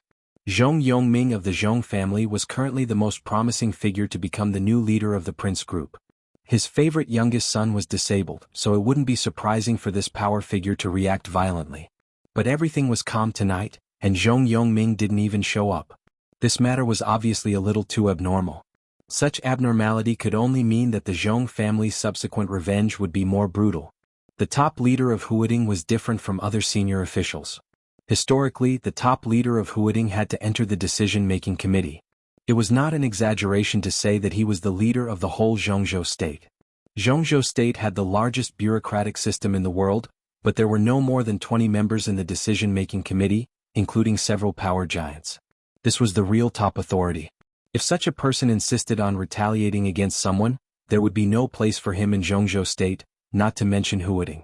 The Zhong family's unusual calm tonight didn't mean safety, but a more dangerous follow-up. "What are you thinking about? The atmosphere doesn't feel right." Zhuang Huayang sat in the car and felt the solemn atmosphere in the car. He suddenly smiled and said in a relaxed tone. They were now sitting in the car heading for Yonghua Villa. Except for Han Xinyan and Zhang Holong, everyone else was there. The car was extended, more than 6 meters long, and the seats were arranged vertically facing each other. The space was very large and it was not a problem to seat a few more people. After taking Li Tianlan and others down from Mount Tong, Zhuang Huayang's original intention was to take these excellent freshmen back to the Sky Academy. Everything that happened tonight was a big trouble anywhere. Only the Sky Academy was safe. Zhuang Huayang was one of the top 10 contemporary experts in Zhongzhou State, and he was also the headmaster of the Sky Academy. It was not easy for Zhong Yongming or Tan Qinghua to take revenge easily. At most, they could only instigate some students to take revenge. With the strength of Li Tianlan and others, Zhuang Huayang did not have to worry too much. However, Qin Weibai didn't want Li Tianlan to go back so early. Zhuang Huayang had lived for so long so he could see that the young couple was in love now. It was reasonable that they didn't want to separate. So after a little hesitation, he accepted Qin Weibai's suggestion and came to Yonghua Villa. Qin Weibai was backed by the Samsara Palace. The Wang family of Beihai and Kunlun City could be said to be vigilant against this mysterious foreign force. Even the government of Zhongzhou State did not welcome their development in the country. But in the past few years, the Samsara Palace did solve some things that were difficult for Zhongzhou State to do. No matter which group it was, they had to show some respect to the Samsara Palace. Even if the Zhong family and the Tan family went crazy for revenge, there were still 2 or 3 supermasters following Qin Weibai from the Samsara Palace. If they really fought, Qin Weibai would not be at a disadvantage. This was probably why she had the confidence to keep Li Tianlan and the others. But Zhuang Huayang was still a little worried, so he got in the car with them. He couldn't be blamed for being cautious. The chips Li Tianlan threw out were too lethal. When he was on the phone with the bureau chief, he threw out the chips Li Tianlan gave. The bureau chief, who had always been calm, sounded as if he didn't know who Zhong Yongming was at all. He ordered Zhuang Huayang to protect Li Tianlan and almost sent his guards over. Zhuang Huayang naturally knew why. A 17-year-old thunder-shocking realm expert represented too many things. Under normal circumstances, no matter how talented a person was, it was impossible for him to reach the thunder-shocking realm at the age of 17. It wasn't because he didn't have enough talent, but because the physical strength of a 17-year-old couldn't accommodate the power of the thunder-shocking realm. Martial artists had high or low talent, but their physical strength was almost the same. At least, before the human bones and muscles were completely formed, that was, before the age of 20, no one could bear the powerful power of the thunder-shocking realm. Before adulthood, even if one had the talent to enter the thunder-shocking realm, once he entered the thunder-shocking realm, the extreme power would instantly destroy the relatively tender bones and muscles of the martial artist, unless the physical strength of the martial artist had reached the requirement of the power of the thunder-shocking realm. According to some confidential information of Zhongzhou State, in the past 100 years, the earliest martial artist to reach the thunder-shocking realm was 23 years old, which was after the muscles and bones were completely formed. Coincidentally, the person who kept this record was also from Zhuanyuantai of Kunlun. He was the god of war of Zhongzhou State 200 years ago. It was extremely difficult to improve the physical strength effectively and quickly, but it was not absolute. At least when Zhuang Huayang was young, he once heard from a big shot who had passed away that there was a legendary essence of martial arts in the map of God of War inherited from Zhuanyuantai of Kunlun, which could improve the physical strength relatively quickly. No one had seen the true face of that essence, but it was said that it was the essence that several gods of war of Zhongzhou State from Zhuanyuantai of Kunlun commented with a wry smile as the strongest and most useless essence. That essence was called the Invincible Manual. Zhuang Huayang did not know what was so useless about the Invincible Manual, but he knew what the word strongest meant in Zhuanyuantai of Kunlun. Li Tianlan, who practiced the Invincible Manual, entered the thunder-shocking realm at the age of 17, which was enough to explain the problem. Once such a person entered the invincible realm in the future, and he even had the wind and thunder veins, what would happen? Protect Li Tianlan to the death. When saying this, the chief did not hesitate at all. This was almost the consensus of the whole academics. So feeling the atmosphere in the car at this time, Zhuang Huayang smiled again and said, "Don't worry, it's okay." His eyes glanced around and finally stopped on Li Tianlan and Qin Weibai. It was a very spacious car, but Qin Weibai was half leaning in Li Tianlan's arms. The two were very close to each other and they seemed to be whispering. Zhuang Huayang felt helpless. Looking at the two little lovers, they were not worried at all. It seemed that only Li Baidian and the others were worried. "Headmaster, the reaction of the Zhong family tonight is too abnormal. Something is not right." Ning Chenxing leaned on the seat and coughed. He did not know what the powder Li Tianlan poured into his mouth was, but how could it be ordinary if it was carried by the little princess of the Wang family? So now Ning Chenxing's injury had stabilized. Although there was still a long way to go before he could fully recover, at least he could move slowly. "I think so too." Wang Yuatong frowned and said, "Zhong Xiaofeng is very important in the Zhong family. Among Zhong Yongming's 3 children, the eldest one is dedicated to business. Although his daughter has entered the officialdom, she is still a daughter. Zhong Yongming has always regarded Zhong Xiaofeng as the political successor of the Zhong family. But now such a big thing has happened and Zhong Yongming can be so calm. He doesn't show up himself and even his secretary doesn't show up. This is too strange. Today is the 30th, right?" Qin Weibai, who was leaning in Li Tianlan's arms, suddenly said in a somewhat lazy tone. Wang Yuatong was stunned. She seemed to understand something but she did not speak. She just pursed her lips and turned her head. "The 30th? Li Baidian and Ning Chenxing were stunned at the same time. Then they nodded and said, "It's the end of the month." No wonder. For most people, the end of the month was not unusual. But for the top officials, if there were no particularly important foreign affairs or other arrangements, Zhongzhou State would hold a plenary meeting of the decision-making committee at the end of each month and at the beginning of each month. As a member of the decision-making committee of Zhongzhou State, Zhong Yongming would definitely go to Yuzhou for the meeting if there were no other important matters. That was to say, Zhong Yongming was not in Huading at all these days. What a coincidence. Li Baidian was silent for a while and said with a smile, "Then we are safe, aren't we? Zhong Yongming will come back in 2 or 3 days. What can he do to us when we enter the Sky Academy?" It's not fun to be a coward. We can't hide in the Sky Academy forever, can we? Li Tianlan, who had been paying attention to Qin Weibai, suddenly opened his mouth. He was talking to Li Baidian, but his eyes inadvertently glanced at Zhuang Huayang. Zhuang Huayang was calm and silent. He understood what Li Tianlan meant, but it was not convenient for him to express his position. The academic's influence on Huading was relatively weak. Even if he wanted to do something, he could not do anything. Now his bottom line was to protect Li Tianlan. As for what to do next, it depended on the development of the situation. If there was a chance, the academics would not be polite. It's not the right time to talk about this. Qin Weibai suddenly said with a soft and calm expression. The trouble has just begun. The Zhong family's revenge will come sooner or later, and we can't avoid it. But because Zhong Yongming is not in Huading now, we can let him calm down during this period. As long as Zhong Xiaofeng is not dead, there is room for negotiation. At least there is some hope for a superficial reconciliation. Before Zhong Yongming comes back, we should guard against Tan Qinghua. Tan Qinghua. Li Tianlan raised his eyebrows and repeated the name. Indeed, now it seemed that Tan Qinghua's possible reaction was the key. Although Zhuang Huayang did not say it at Mount Tong, Li Tianlan could see that he was a little nervous. Later, he asked him and found out that Zhuang Huayang was also worried about Tan Qinghua's reaction. Compared with Zhong Xiaofeng's status in the Zhong family, Tan Xilai's status in the Tan family was higher. It was said that Tan Qinghua had high hopes for him, but he was killed by Ning Chenqing tonight. Who knew what the military hardliners would do? It was said that 2,000 elites of the Eastern Theater of Operations were now in Huading, preparing for the maneuver with the Special Operations Bureau in Huading in a few days. If Tan Qinghua insisted on revenge, he could surround Mount Tong with his men, and even Zhuang Huayang would find it difficult to deal with him. Li Tianlan lit a cigarette and thought about it. How will Tan Qinghua react?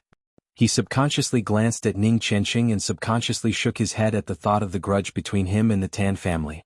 How will a man who can endure being cuckolded react? Will Zhong Yongming and Tan Qinghua reach a tacit understanding? Li Tianlan suddenly asked. Tonight's events were two things, but there was nothing wrong with linking them together. Zhong Yongming was now in Yuzhou for a meeting, but Tan Qinghua was in Huading. For them, the murderers were all in the same gang. If the two reached a tacit understanding, it could almost represent the military and political sides of Huading to a certain extent. Tan Qinghua was the deputy commander of the Eastern Theater of Operations. The headquarters of the Eastern Theater of Operations was in Jinling, but Huading was also under the jurisdiction of the Eastern Theater of Operations. The Tan family was originally one of the wealthy families that entered Huading with the Zhong family and had a great influence in the military of Huading. Once the two reached a tacit understanding, who knew what would happen? Li Tianlan subconsciously glanced at Qin Weibai. Qin Weibai's delicate face was also a little hesitant, but she did not say anything. Boss Qin, you brought us here tonight. You must have a countermeasure, right?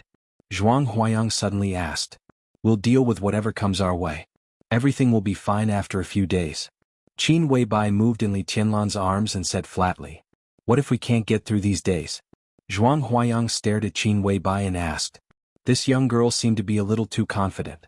Now the six would indeed give Samsara Palace some face, but giving face did not mean a bottomless compromise. Samsara Palace had almost no power in Zhongzhou state. Once the prince group insisted on attacking Li Tianlan and joined forces with Kunlun City, how could Qin Weibai protect Li Tianlan?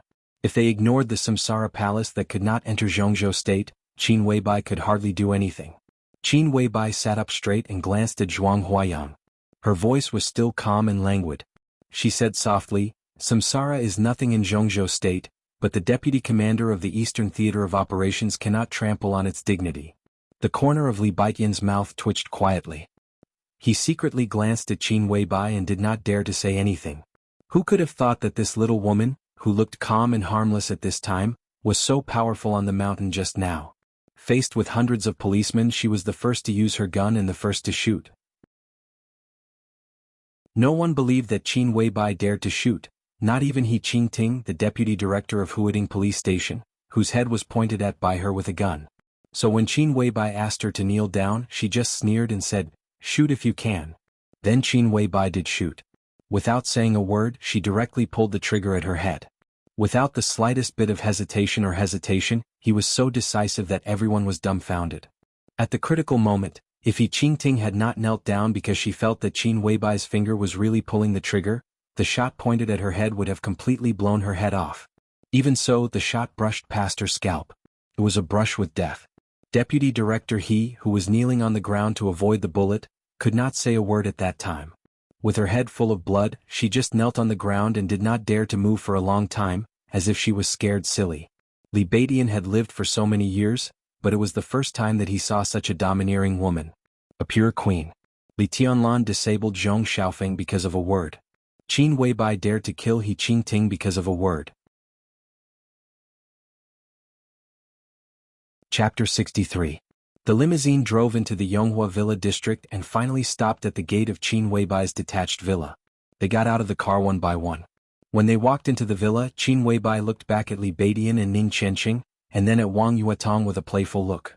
She said softly, "The guest rooms on the second floor are ready. You can choose any room you like." She looked at Zhuang Huayang again and continued, "Headmaster, if you don't mind, how about spending the night here?" "I'm fine with you." Zhuang Huayang nodded with a smile and looked at Li Tianlan. This guy was the treasure of the academics now, and he was really worried about leaving him here. "Then I'll go to rest with Tianlan." Qin Weibai glanced at Wang Yuetong intentionally or unintentionally, and then reached out to hold Li Tianlan's arm with a smile that seemed to melt people's hearts. Wang Yuetong bit her lip and said nothing.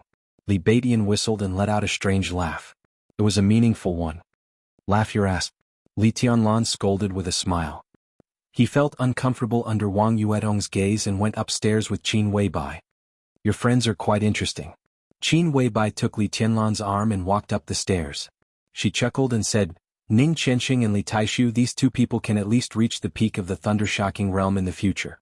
They are the real right-hand men. Who knows what will happen in the future?" Li Tianlan smiled and suddenly asked, "Why did you go to Mount Tong tonight?" "I got the news and rushed there. I happened to meet Zhuang Huayang on the way, so we went up the mountain together." Li Tianlan didn't ask how she got the news. He just reached out and touched her head. Qin Weibai seemed a little dissatisfied. She held Li Tianlan's hand and said, "What? Do you think I'm a child? I'm older than you. You have to call me sister, okay?" They had done the most intimate thing. In front of Qin Weibai, Li Tianlan really had nothing to hide. He kissed Qin Weibai's face hard and said with a low smile, "Why didn't you let me call you sister when you called me husband last night?" "Rogue. Don't say it." Qin Weibai's face was rosy, and her beauty was dazzling. She pushed Li Tianlan to the chair next to her. Li Tianlan put his arms around her and pulled her into his arms. "Stop fooling around." Qin Weibai giggled and stood up. She blushed and said softly, "I made you supper. Are you hungry? Would you like to join us?" Li Tianlan said. There was a small dining table in front of him. It was not big, but it was exquisite and delicate. It was probably the place where Qin Weibai usually had her supper because one of the chairs was obviously just moved here. Li Tianlan patted the table and said, "Where are Beidian and the others?" "There's food downstairs. They won't get hungry." After saying that, Qin Weibai went downstairs directly. After a while she came up with a tray. The items on the tray were also very simple. There were 2 bowls of porridge and a few plates of pickled vegetables. They looked refreshing and delicious. Qin Weibai sat down opposite Li Tianlan and said with a smile, "Eat something light tonight or it's not good for your stomach." Li Tianlan nodded and took a sip of the porridge. He felt that it was especially delicious. Delicious.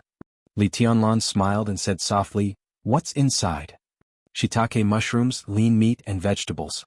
I cooked it for a few hours. Eat more if you like it. There's more downstairs." Qin Weibai stared at Li Tianlan's face and said. Li Tianlan nodded and looked at the porridge in front of him, lost in thought. "I didn't like porridge very much before." He was silent for a full 5 minutes before he suddenly opened his mouth and said in a self-mocking tone, "There are very few people who like to eat porridge in a place like ours. There was no electricity in our campsite, so we had to burn a fire to cook. There was a lot of food, but most of it was piled up all year round. It was hot there, so the rice would sometimes go moldy and turn yellow or even black. There was a river near the campsite. The water was drinkable, but it was not clean and a little muddy. The porridge cooked with that kind of water and that kind of rice really didn't taste good. But it could keep people from getting hungry, so I had to make do with it. I'm not afraid that you'll laugh at me. When I was a child, I was about 4 or 5 years old. I cried every time I ate. If I didn't eat, I would get hungry. If I was hungry, I would cry. If I ate bad food, I would still cry. I started to practice martial arts when I was 5 years old. When I was 8, the rice in the campsite was very moldy. The rice was black and the porridge was black and smelled fishy. It tasted worse than medicine. I trained hard at that time and ate 5 or 6 meals a day. Basically, it was that kind of black porridge. I vomited after eating it and then I ate it again. I ate it for about a month. Since then, I've been traumatized. Every time I eat porridge, I feel uncomfortable. Later, I couldn't stand it anymore, so I went hunting. When there were more people in the campsite, there were more animals. When there were fewer people in the campsite and there were no animals nearby, I could even catch a snake as a big meal. I often got nothing from hunting. When I was hungry, I even gnawed on tree barks and grass roots. I really didn't want to eat those moldy things. At that time, I thought that if I could really get out one day, I would absolutely not eat porridge or steamed bread. I would eat meat for every meal and nothing else. When I came to Huading, the first meal I had was with you and Senior You. It was the most comfortable meal I've ever had. Later, I ate the porridge you cooked. It smelled so good, so damn good. I fell in love with it the first time I had it. Even now, every time I eat, I'm very surprised. So now I can't even adapt to eating, let alone adapt to Zhongzhou state. Every time I look at these food, it's like a dream. Li Tianlan's voice gradually became lower. Finally, he looked at the bowl of porridge in front of him and murmured, "How many years has it been since Grandpa and those veterans tasted such a bowl of porridge?" Qin Weibai reached out and grabbed Li Tianlan's hand. Her eyes became softer and softer. She said softly, "Do you miss them?"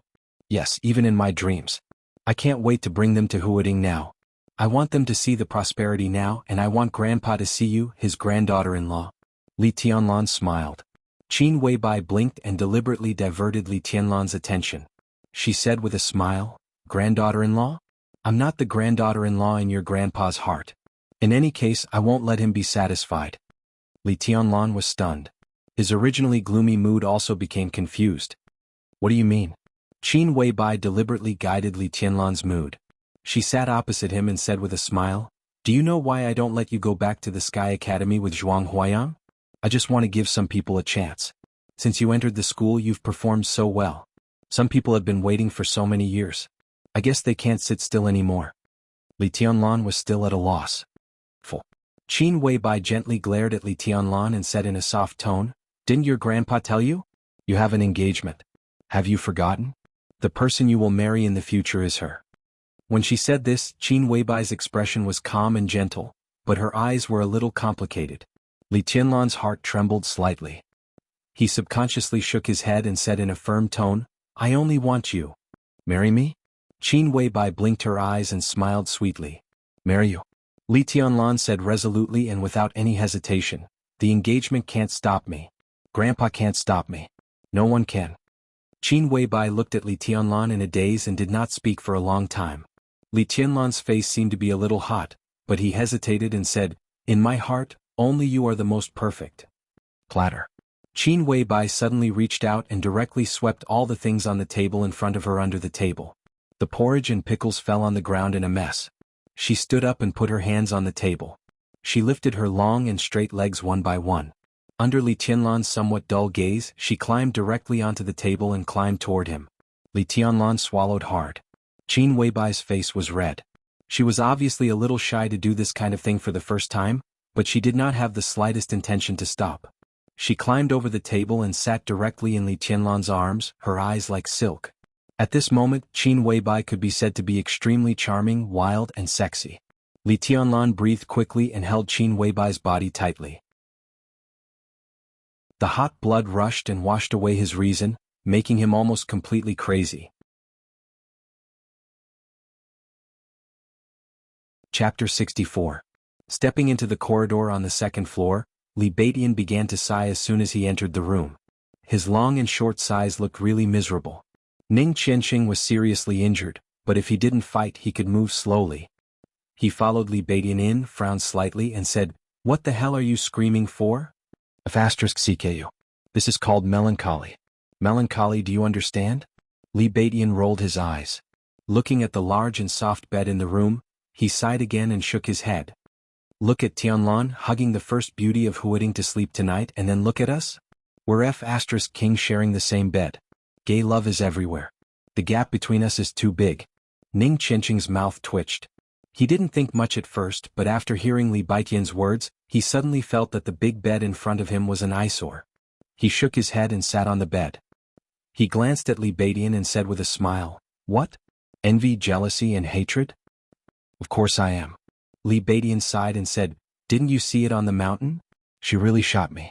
If there is a woman like her who protects me at all costs, I'll be satisfied. But I'm not jealous. I haven't seen Qin Weibai before, but I've heard of her. I've heard a lot about her. Today I know it's not an exaggeration. Beautiful, too beautiful. That's not good." Ning Qianqing casually lay on the bed to rest. He was sober, but he felt dizzy and his body was a little weak. He pulled the quilt over and said with a smile, "Isn't it good to be beautiful? Are you looking for a girlfriend or a wife who is ugly?" "Of course it's good to be beautiful, but it's not good to be too beautiful. Qin Weibai is a disaster. Think about it, with such a beautiful wife, after Tianlan has tasted her, will he still be interested in other women? A bunch of mediocre women, I guess he won't be interested in them. Sad, too damn sad." Ning Qianqing was silent. He wanted to say that what Li Badian said was wrong, but after thinking about it carefully, he found that it did make sense. With Qin Weibai, other women were really mediocre. To have only one woman in a lifetime was a normal thing for many people, but in the eyes of some people, it was a bit scary. "Wang Yuatong. Can't you eat it?" Ning Qianqing thought for a moment and suddenly said. When they went upstairs just now, everyone could feel the irritation and even jealousy of the little princess of the Wang family of Beihai. When she entered her room and closed the door, the whole floor shook. It was terrifying. Although Ning Qianqing felt a little baffled, he was sure that the little princess was interested in Li Tianlan. The key was to see what Li Tianlan thought. In terms of charm, Qin Weibai might be unparalleled in the world, but even in front of Qin Weibai, Wang Yuatong was a real delicacy that could be devoured. "Wang Yuatong? Isn't this too scary? It's not a question of whether I can do it or not. It's a question of whether I dare to do it. If I really do it, the Wang family of Beihai will tear Tianlan apart." Li Badian was speechless. "This is too crazy." "Crazy your sister." Ning Qianqing kicked him. "Stop gossiping and go to sleep." Li Badian grunted but did not take off his clothes. He directly lay down on the bed. Ning Qianqing closed his eyes and planned to meditate. After tonight's battle, the fire-flaming realm was close at hand. If he could enter the state of meditation, he could successfully break through in half an hour at most. However, after trying for a long time, he still could not calm down. Ning Qianqing was not in a hurry. He closed his eyes and rested. Just as his consciousness was about to fade, Li Badian suddenly stood up and said, "I'm really not used to sleeping in the same bed with a man. You sleep, I'll go downstairs for a walk." He laughed and said, "Didn't Qin Weibai ask the driver's sister to wait downstairs? I'll go talk to her about my life ideals." Ning Qianqing, who was about to fall asleep, sneered and said, "Didn't you hear what Qin Weibai called her? That's horsewoman, one of the 12 super masters of samsara. If you want to die, go ahead." "Do you think I'm scared?" Li Badian chuckled and walked out. Woo! An ear-piercing siren suddenly sounded, cutting through the deep night outside the window. Li Badian, who had not left the room, and Ning Qianqing, who was on the bed, were stunned at the same time. Before the two could speak, the shrill and piercing siren suddenly sounded. For a moment, it seemed that the siren was echoing in every corner of the entire Yonghua villa. Li Badian and Ning Qianqing rushed to the window one after another and looked out. Outside the window, the police lights were flashing. Teams of policemen gathered in front of the villa and then quickly dispersed. In the blink of an eye, the entire villa was surrounded. Countless policemen with shields were at the forefront. At first glance, the front of the villa seemed to have become a sea of shields and helmets. "How many people are there?" Li Badian subconsciously muttered to himself. Ning Qianqing did not speak. His gaze passed over the policemen in front of the villa and fell directly on the 7 or 8 military trucks behind the large group of policemen. The 7 or 8 military trucks stopped behind the large group of policemen. The doors opened and teams of heavily armed soldiers jumped out of the trucks. Under the leadership of an aging middle-aged man, they went straight to the front door of the villa. Tan Qinghua. Ning Qianqing's pupils contracted slightly. His chest rose and fell as he breathed deeply. The policemen tacitly made way for the soldiers to pass. A middle-aged man with the title of Deputy Chief Police quickly walked to Tan Qinghua and saluted. Ning Qianqing, who saw this scene, narrowed his eyes and did not speak. "I'll go down and have a look."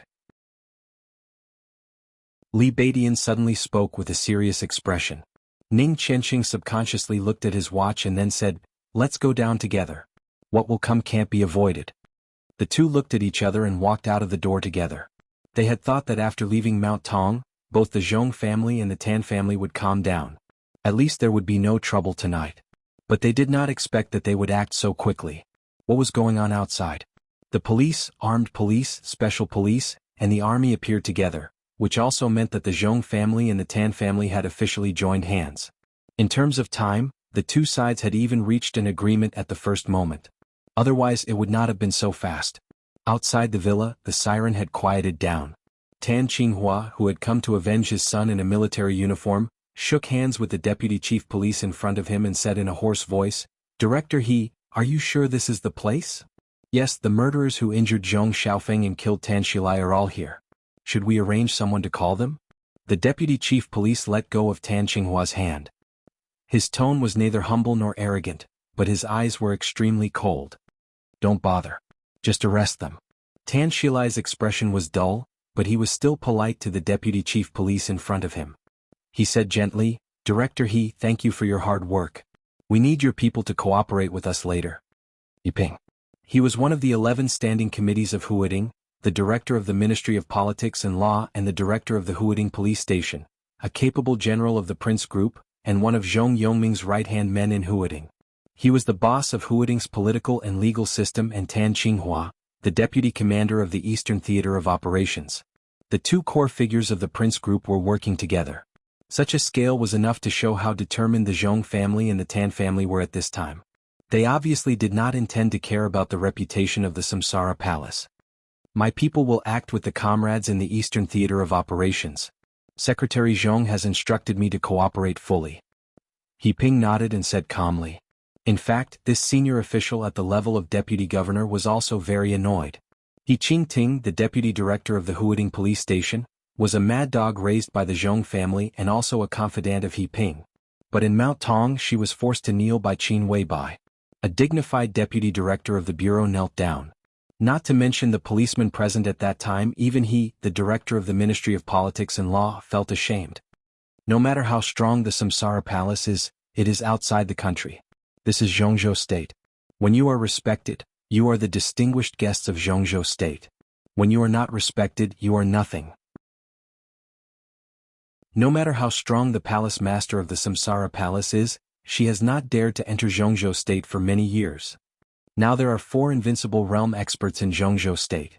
How can the palace master of the Samsara Palace defeat them? A mere spokesperson of the palace master dared to force a senior official of Zhongzhou State to kneel. Where did Qin Weibai get such confidence? After He Qingting, who had lost all face, went back, He Ping directly scolded her. Then, after communicating with Zhong Yongming, he directly led a team to Yonghua Villa to arrest her. "I don't care whether you are Samsara or not. If I don't teach you a lesson, you will really think that this is outside the country. Commander Tan, rest assured. My people will cooperate fully with you." He Ping took a step back and said flatly. This was also Zhong Yongming's instruction. Seriously speaking, allies and his own people were naturally different, but there were also differences between his own people and himself. He Ping intended to teach a lesson to the Samsara Palace, which had no foundation in Zhongzhou State.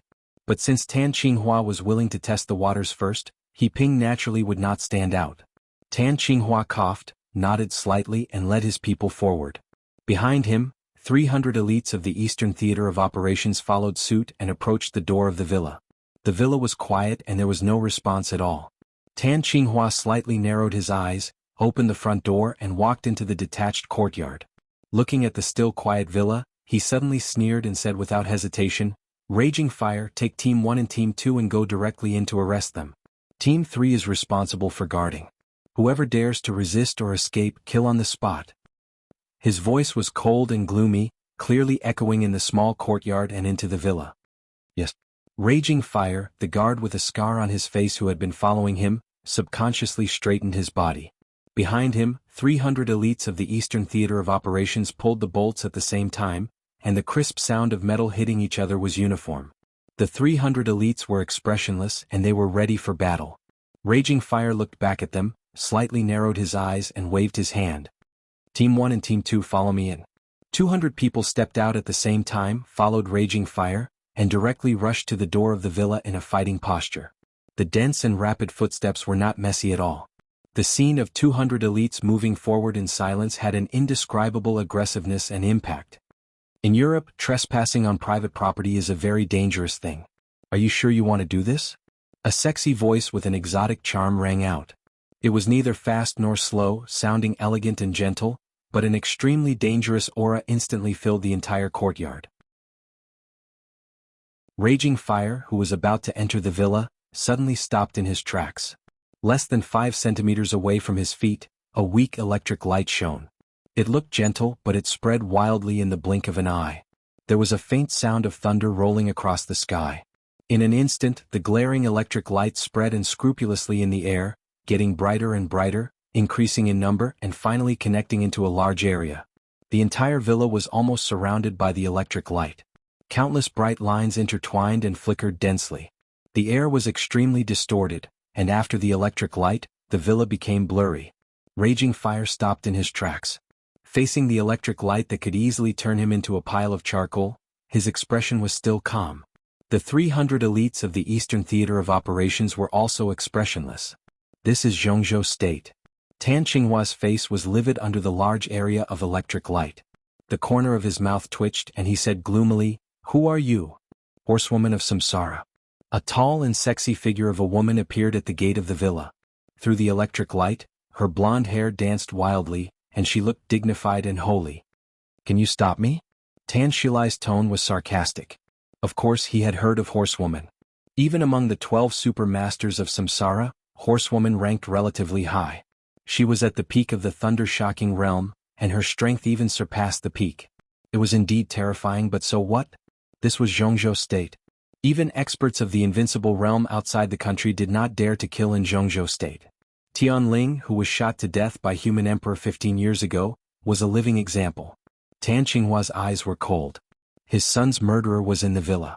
His patience was wearing thin, and he was getting more and more agitated. "I want to try." In front of the villa, Horsewoman smiled gently, but the electric light in front of her fluctuated violently. "Then try as long as you can bear the consequences." Tan Qinghua sneered and suddenly raised his voice and roared, "Experts outside the country attack us in Zhongzhou State. They are invaders. Boys of the Eastern Theater of Operations, what should we do to invaders?" Kill. After a short silence, hundreds of elites of the Eastern Theater of Operations roared at the top of their lungs. Kill.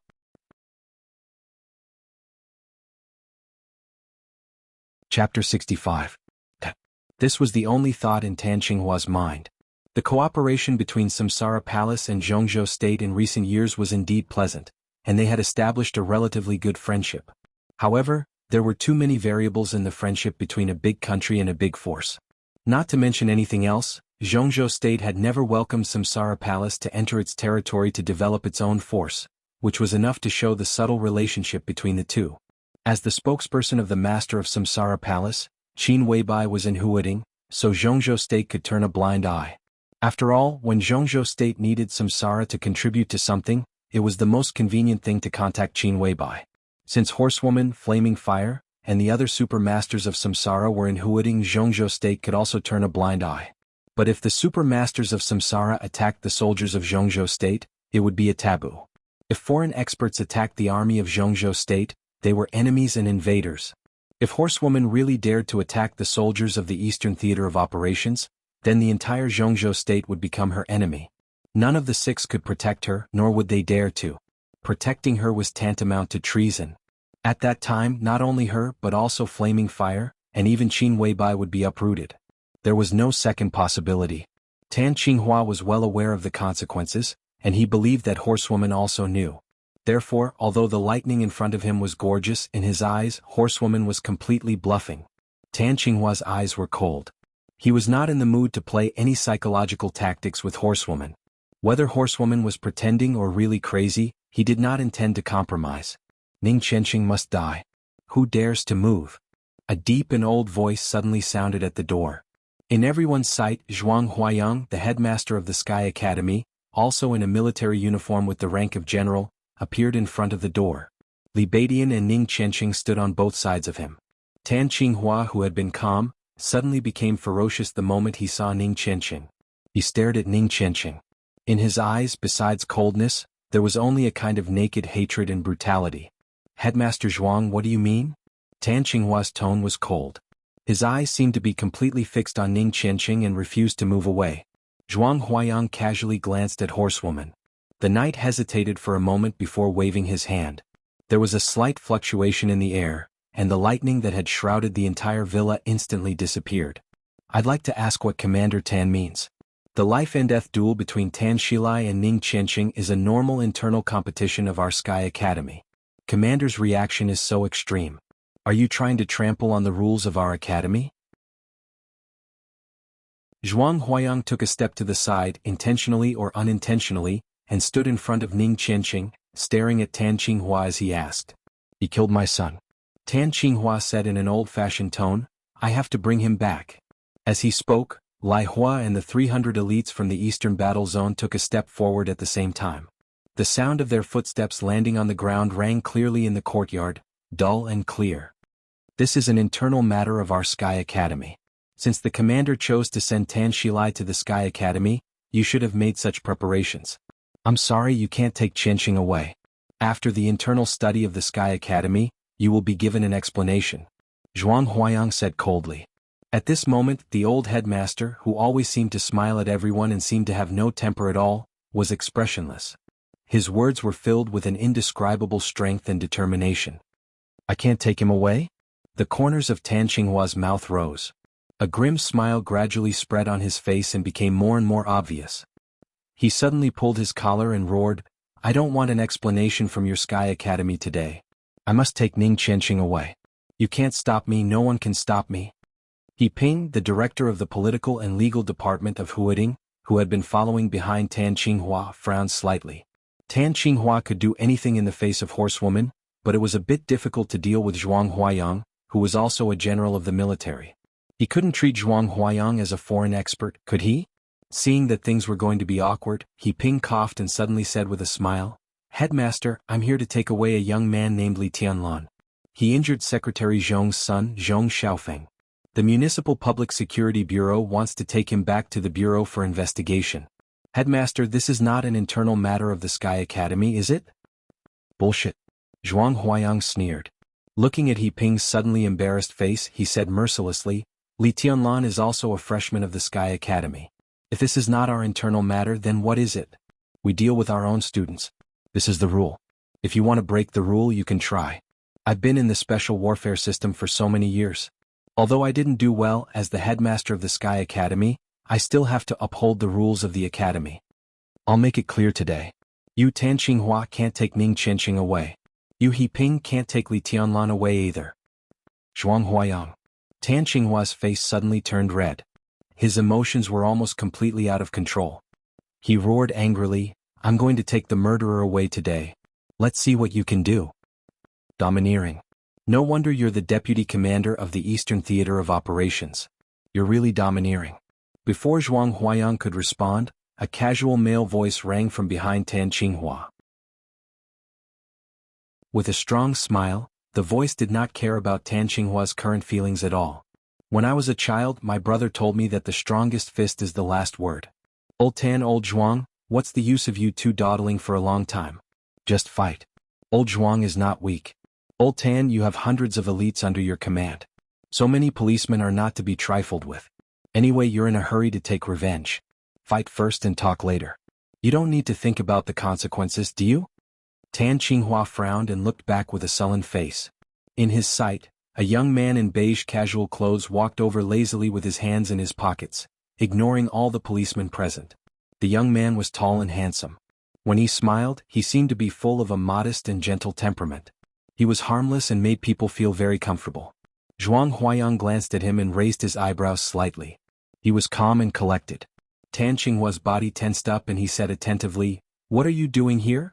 Wang Xiaoyao. King Xiaoyao of the Wang family of Beihai. For anyone, this was a figure that needed to be taken seriously. Even if he did not have any official position, the core high level of the Wang family of Beihai was enough to be on an equal footing with most people. I'm here to watch the fun. Wang Xiaoyao walked over with a smile, patted Tan Qinghua on the shoulder and said with a smile, I heard that your son is dead? Congratulations. Wang Xiaoyao. Tan Qinghua slapped Wang Xiaoyao's palm away and flew into a rage. Oh, a slip of the tongue. Don't mind me. Old Tan, you have a bad temper and can't take a joke. I know you're angry, but don't take it out on me. I came here in a hurry. I won't stop you from taking revenge. I just have something to discuss with you. Wang Xiaoyao replied a few times, still looking careless and tired. But because of his arrival, the atmosphere at the scene became more and more subtle. Say it. Tan Qinghua looked at Wang Xiaoyao coldly and squeezed a word out of his teeth. Well, it's just a small matter. Wang Xiaoyao lit a cigarette, and the smoke unscrupulously sprayed onto Tan Qinghua's face. He narrowed his eyes and pointed to the villa in front of him with a smile. I won't stop you from taking revenge, but there are two people in this villa that I care about the most. My niece Yuatong and Qin Weibai. I won't stop you from killing anyone tonight, but if anything happens to these two people, I'll kill your whole family. Old Tan, do you believe me? Creak. Tan Qinghua clenched his teeth so hard that they almost broke. Don't gnash your teeth. Wang Xiaoyao flicked the cigarette ash and said lightly, You should know me. This is not a threat. I mean what I say. He glanced around and was a little confused. He did not see Li Tianlan, who made him extremely uncomfortable, nor did he see Qin Weibai. Wang Xiaoyao felt strange. He looked at Horsewoman and said with a smile, Horsewoman, where's your boss? Tut tut, it's so lively. Wang Xiaoyao is here too. Old Tan looks a little excited. I really don't know what will happen tonight. If there is a conflict, I'm afraid the situation in Huading will completely explode. On the rooftop of a tall building less than 200 meters away from Yonghua Villa, under the deep night, Gu Changjiang, the director of Huading Special Operations Bureau, watched what was happening in front of Yonghua Villa through binoculars. He suddenly said, Yulan, what do you think is the probability of Old Tan taking action? Beside Gu Changjiang, the petite and hot Gu Yulan hesitated and said softly, Tan Qinghua is emotionally unstable now. It's possible for him to do anything. It's possible for him to do anything. Gu Changjiang held the binoculars and said to himself again, It's possible for him to do anything. He sighed softly for the friendship between him and Tan Qinghua, and also for their different positions. Let's not talk about this. Gu Changjiang put down the binoculars and said gently, Yulan, what do you think of what happened tonight? Gu Yulan was the last disciple of Gu Qianchuan, the first elder of Kunlun City. She was an absolutely important figure among the young generation of Kunlun City. Gu Changjiang must pay attention to her opinion. Li Tianlan must die. Gu Yulan was silent for a while. She thought of Li Tianlan's decisiveness and ruthlessness when he disabled Zhong Xiaofeng, his madness when he took the initiative to provoke, and his calmness and indifference. She felt a chill in her heart for no reason. Li Tianlan was too calm. He was so calm that he didn't look like a human. At this moment, all she could think of was the scene when Li Tianlan slowly crushed Zhong Xiaofeng's foot. At that time, Li Tianlan laughed coldly and cruelly, but his eyes were as calm as a glacier. He was so calm that no murderous intent could be seen, as if he was casually stepping on an ant. He was definitely a madman who disregarded life to the extreme. If this madman with infinite potential didn't die, Kunlun City would never have a comfortable life in the future. Li Tianlan. Gu Changjiang narrowed his eyes slightly, picked up the binoculars again and said with a smile, I didn't see him. Where is he now? What Gu Changjiang didn't expect, what Wang Xiaoyao didn't expect, and even what everyone else didn't expect was that when the conflict outside the villa was on the verge of breaking out, Li Tianlan was on the big bed in the master bedroom of the villa, pressing Qin Weibai's back and fooling around. There was no black silk skirt, but the sexy lingerie could also make people have a nosebleed. Qin Weibai was sometimes cold, sometimes charming, sometimes dignified and sometimes flirtatious. Even a saint couldn't bear it, let alone Li Tianlan. The atmosphere outside the villa was tense. Li Tianlan also wanted to go out, but he really couldn't control himself. Looking at Qin Weibai, who buried her pretty face in the quilt and let him do whatever he wanted, he held her soft and delicate waist. Li Tianlan really felt that he was willing to die. The bedroom was full of spring scenery. Outside the villa was murderous.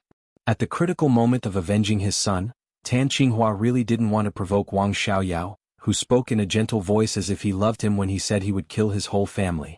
Tan Qinghua vented all his evil anger on Zhuang Huayang, a general headmaster in the special warfare system, a deputy commander of a theater of operations in the military system. Tan Qinghua naturally wouldn't take Zhuang Huayang, who was about to retire, seriously. His patience had completely disappeared. Seeing that Zhuang Huayang was still in an unfathomable state, his expression became colder and colder. Get out of the way. I said you can't take anyone away today.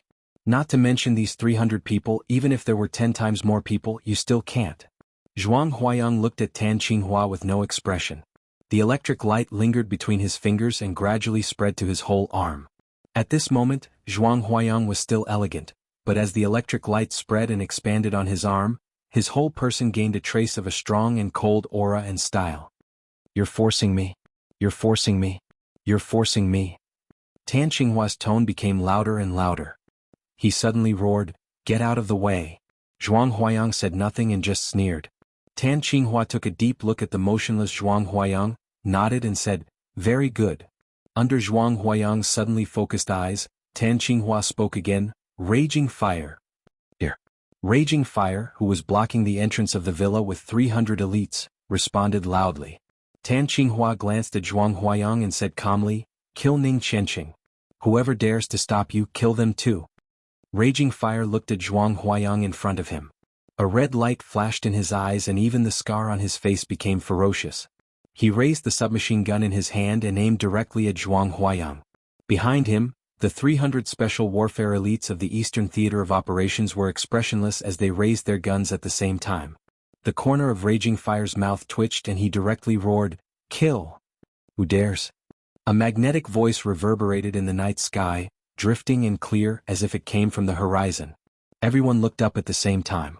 The whizzing sound of the helicopter's rotors came from afar. The drifting voice came from above and covered the entire villa area in an instant. "Tan Qinghua, how dare you touch the people of my border control corps? Do you really think that I can't crush a fake wealthy family like the Tan family?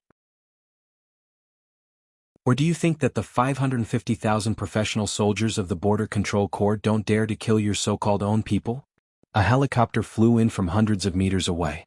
In the night, above the firmament, thunder suddenly roared and resounded through the sky.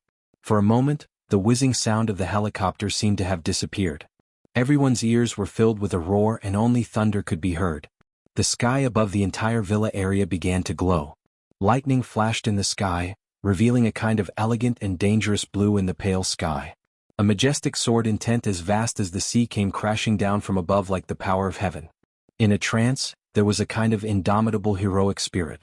There was a desolate killing intent between heaven and earth.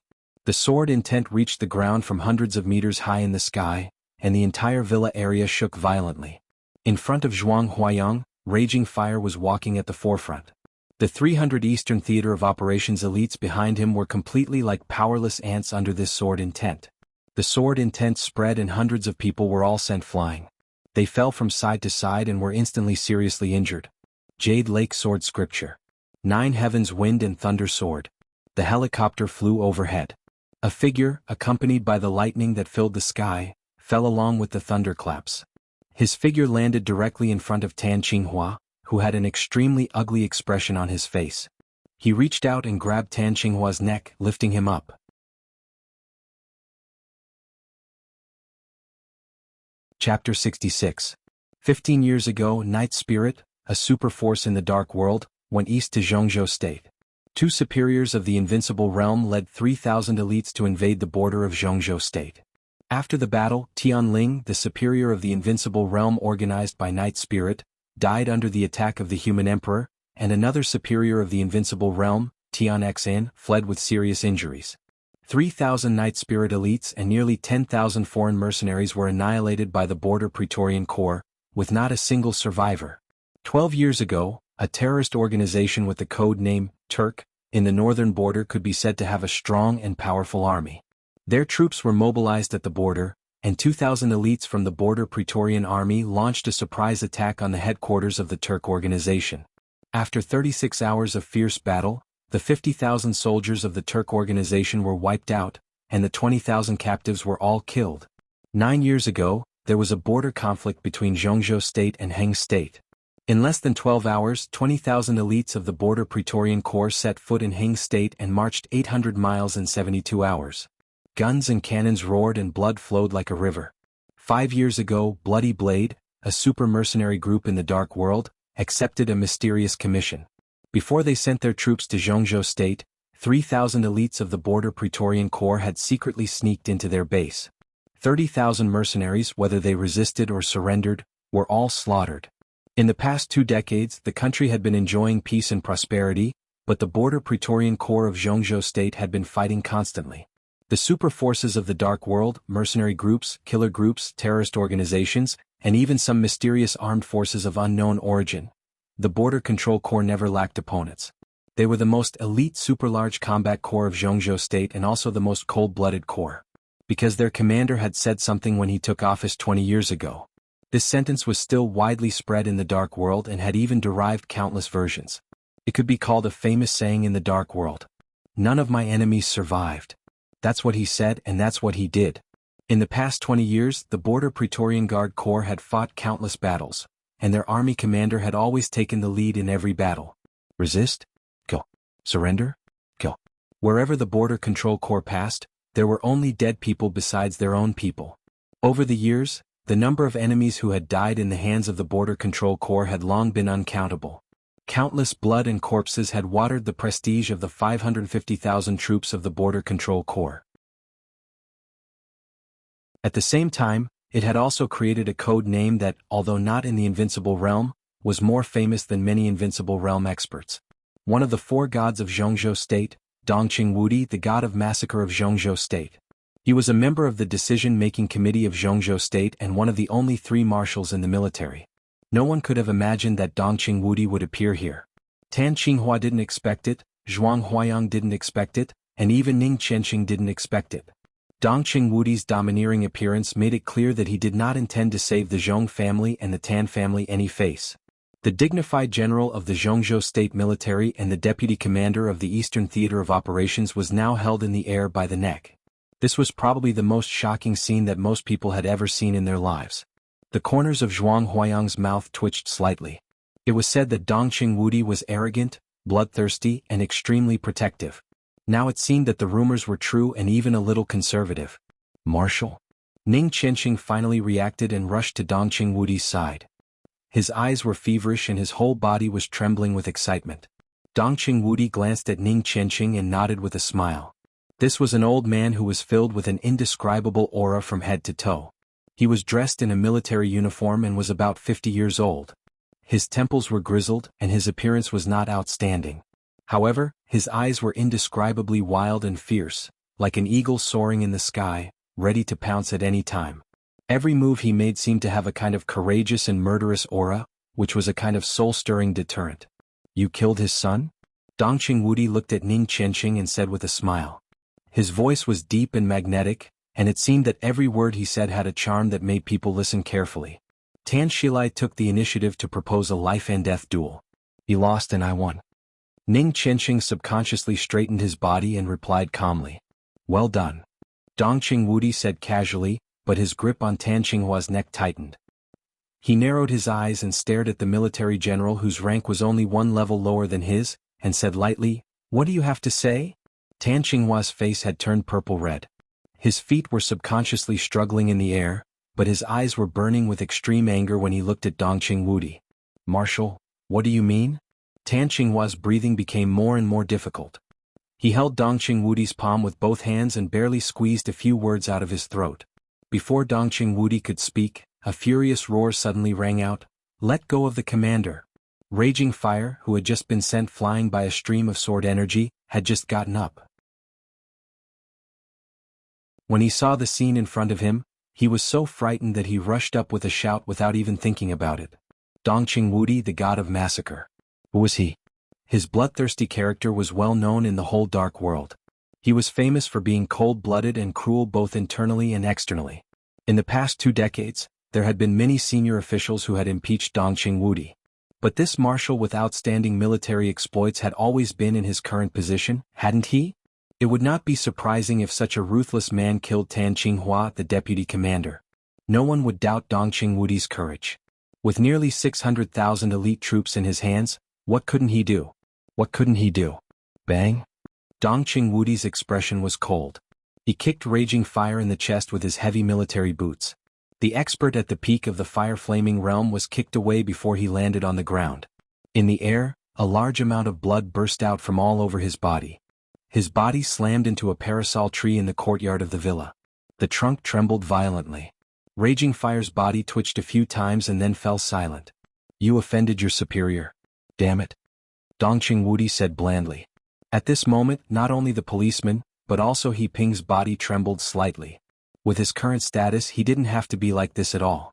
He Ping might be respectful and humble in front of the 4 gods of Zhongzhou State, the 3 marshals of the army headquarters, and even any member of the decision-making committee, but he would not be afraid. But Dongqing Wudi was an exception. In Zhongzhou State he was not the strongest or the most powerful, but he was definitely the most bloodthirsty. What would be the consequence of angering Dongqing Wudi when there was no combat capability to check and balance him? The deputy commander of the Eastern Theater of Operations was in his hands. What was he, the director of the Ministry of Politics and Law, to him? Dongqing Wudi's eyes swept over and fell on He Ping. He said calmly, "Go back and tell Zhong Yongming that I'll take care of Tianlan. If he's not convinced, he can come to me. Although the Border Control Corps is at the border, if he really dares to fight, I don't mind playing with him in Huading." He Ping hesitated for a moment and raised his head subconsciously. In his sight, Dongqing Wudi's expression was calm and indifferent, but there seemed to be endless evil light flickering slightly in his eyes. He hurriedly lowered his head and even slightly bent his waist. Yes. The corner of Dongqing Wudi's mouth twitched. He directly waved his hand and said crisply, "Get out." Without saying a word, He Ping directly turned around and walked out of the small courtyard. A large number of policemen outside the courtyard began to retreat at his order, and the sound of footsteps was chaotic. In Dongqing Wudi's hands, Tan Qinghua's eyes began to turn white, and his struggle became more and more powerless. Dongqing Wudi finally let go and put Tan Qinghua on the ground. Deputy Commander Tan, who was almost strangled alive, coughed and gasped. For a moment he couldn't even straighten his body. The matter of Qianqing was originally an internal competition of the Sky Academy. The casualty index of the Sky Academy is not a decoration. If someone dies, the Sky Academy will naturally deal with it. When your son died, you jumped out to take revenge like a mad dog. If Qianqing died tonight, should I be like you? Do you think I will? Tan Qinghua gasped rapidly and did not speak. Although Dongqing Wudi was protective of his son to some extent, he also obeyed the rules. With his temperament, if Ning Qianqing really died in the hands of the other party in a fair battle, no matter who it was, Dongqing Wudi would not seek revenge. But Tan Qinghua could not do this, not to mention that he was his own son who he had high hopes for. And Qianqing is a member of my Border Control Corps, an elite who dares to fight with the enemy in the Border Control Corps. He is not a child soldier of your Eastern Theater of Operations. Even if the Sky Academy can't deal with this matter, it should be handled by the Border Control Corps. Tan Qinghua, what right do you have to touch my man? Dongqing Wudi's tone grew colder. Marshal is really mighty. Ahem. I admit defeat today. Tan Qinghua finally spoke. He had never been a talkative person. With Dongqing Wudi here, it was impossible to kill Ning Qianqing. In front of Horsewoman and Zhuang Huayang, Tan Qinghua could go crazy. But in front of Dongqing Wudi, if he dared to go crazy, Dongqing Wudi would definitely be crazier than him.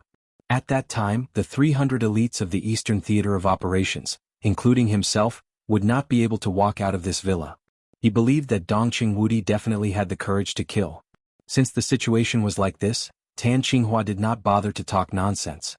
He struggled to straighten up, took a deep breath and said, "Everything that happened here tonight, I will truthfully report it to the Army headquarters and the decision-making committee. Marshal, take care of yourself. I just came back from Yuzhou and I have no intention of going back to hold that damn meeting. I will report it. Do you think the old guys of the Prince Group can bite me to death?" Dongqing Wudi sneered rudely. Tan Qinghua slowly retreated and finally came under the parasol tree. He carried Raging Fire's body on his back and turned to leave. Dongqing Wudi stood where he was, squinting. There was no expression on his ordinary but clean face, but his eyes were full of killing intent. Dongqing Wudi did not slowly turn around until Tan Qinghua's figure completely disappeared. "Brother Dongqing, long time no see." Wang Xiaoyao, who had watched a wonderful show, walked over with a smile and handed Dongqing Wudi a cigarette. "We met in Yuzhou at the beginning of the year, didn't we?" Dongqing Wudi took the cigarette, glanced at Wang Xiaoyao and suddenly said, "Qianzong took the heir of your Wang family of Beihai to the desert of Beijiang?" Wang Xiaoyao froze and the temperature in his eyes quickly dropped. He held the cigarette in his mouth, looked at Dongqing Wudi seriously and said, "As far as I know, even within the Wang family of Beihai, this is a secret. How did you know, brother?" Now almost everyone knows what they should know. Is this a secret? Dongqing Wudi smiled and said, "Congratulations. If Tianzong's trip is successful, Wang Xingxiao's reputation as a young heavenly son will be unshakable. Whether the number one of the young generation is surnamed Wang or Gu, it will be clear." Wang Xiaoyao frowned tightly and remained silent. Dongqing Wudi did not say more. Looking at Zhuang Huayang coming from the gate of the villa, he took the initiative to reach out his hand and said with a smile, "Headmaster Zhuang, long time no see. Marshal, you guard the border and work hard for the country. Thank you for your hard work." Zhuang Huayang smiled and shook hands with Dongqing Wudi. The 6 groups in Zhongzhou State were divided and united. When there was no conflict of interest, they were always very polite to each other.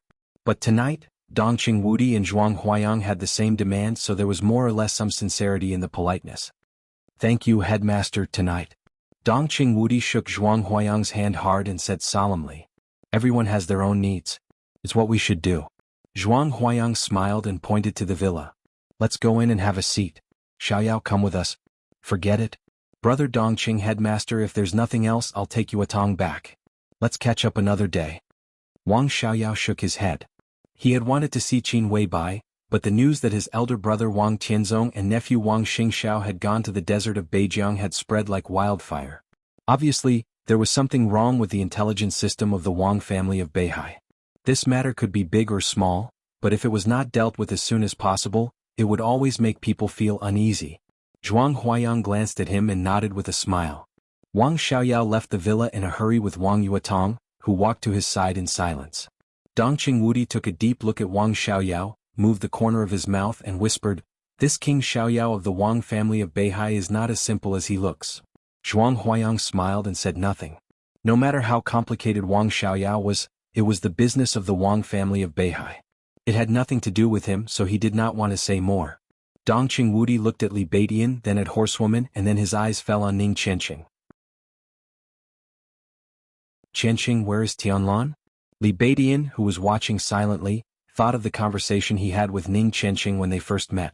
At that time, Li Beidian asked Ning Qianqing what his code name was, and Ning Qianqing replied that he was a man of sacrifice. "Who's man of sacrifice?" Dongqing Wudi, Ning Qianqing, Li Tianlan? The answer seemed to be obvious. "He's upstairs. I'll call him." Ning Qianqing took out his mobile phone. "Sorry, I had some private business upstairs, so I'm late." Li Tianlan's voice suddenly sounded from the door. Dongqing Wudi's body slightly stiffened, and a dazzling brilliance flashed in his pupils. He took a deep breath and slowly turned back. In his sight, Li Tianlan, with a calm expression, just walked out of the door and met his eyes. "Tianlan?" Dongqing Wudi called out, and his voice, which had always been cold and murderous, trembled slightly at this moment. Li Tianlan subconsciously frowned and whispered, "Marshal Dongqing?" Dongqing Wudi's voice just now almost covered the entire Yonghua Villa district. Li Tianlan was not deaf, so he naturally knew who the only stranger in the yard at this time was. Dongqing Wudi, one of the top 10 contemporary experts of Zhongzhou State, the god of massacre. This was definitely an unexpected meeting, but what surprised him more was Dongqing Wudi himself. In his impression, the military marshal known as the god of massacre should be the kind of man who was more than 2 meters tall, burly, with a beard and a ferocious appearance. But the man in front of him had enough momentum, but his appearance was not the god of massacre at all. Dongqing Wudi was not handsome, but he was definitely not ugly. In particular, his face was extremely clean.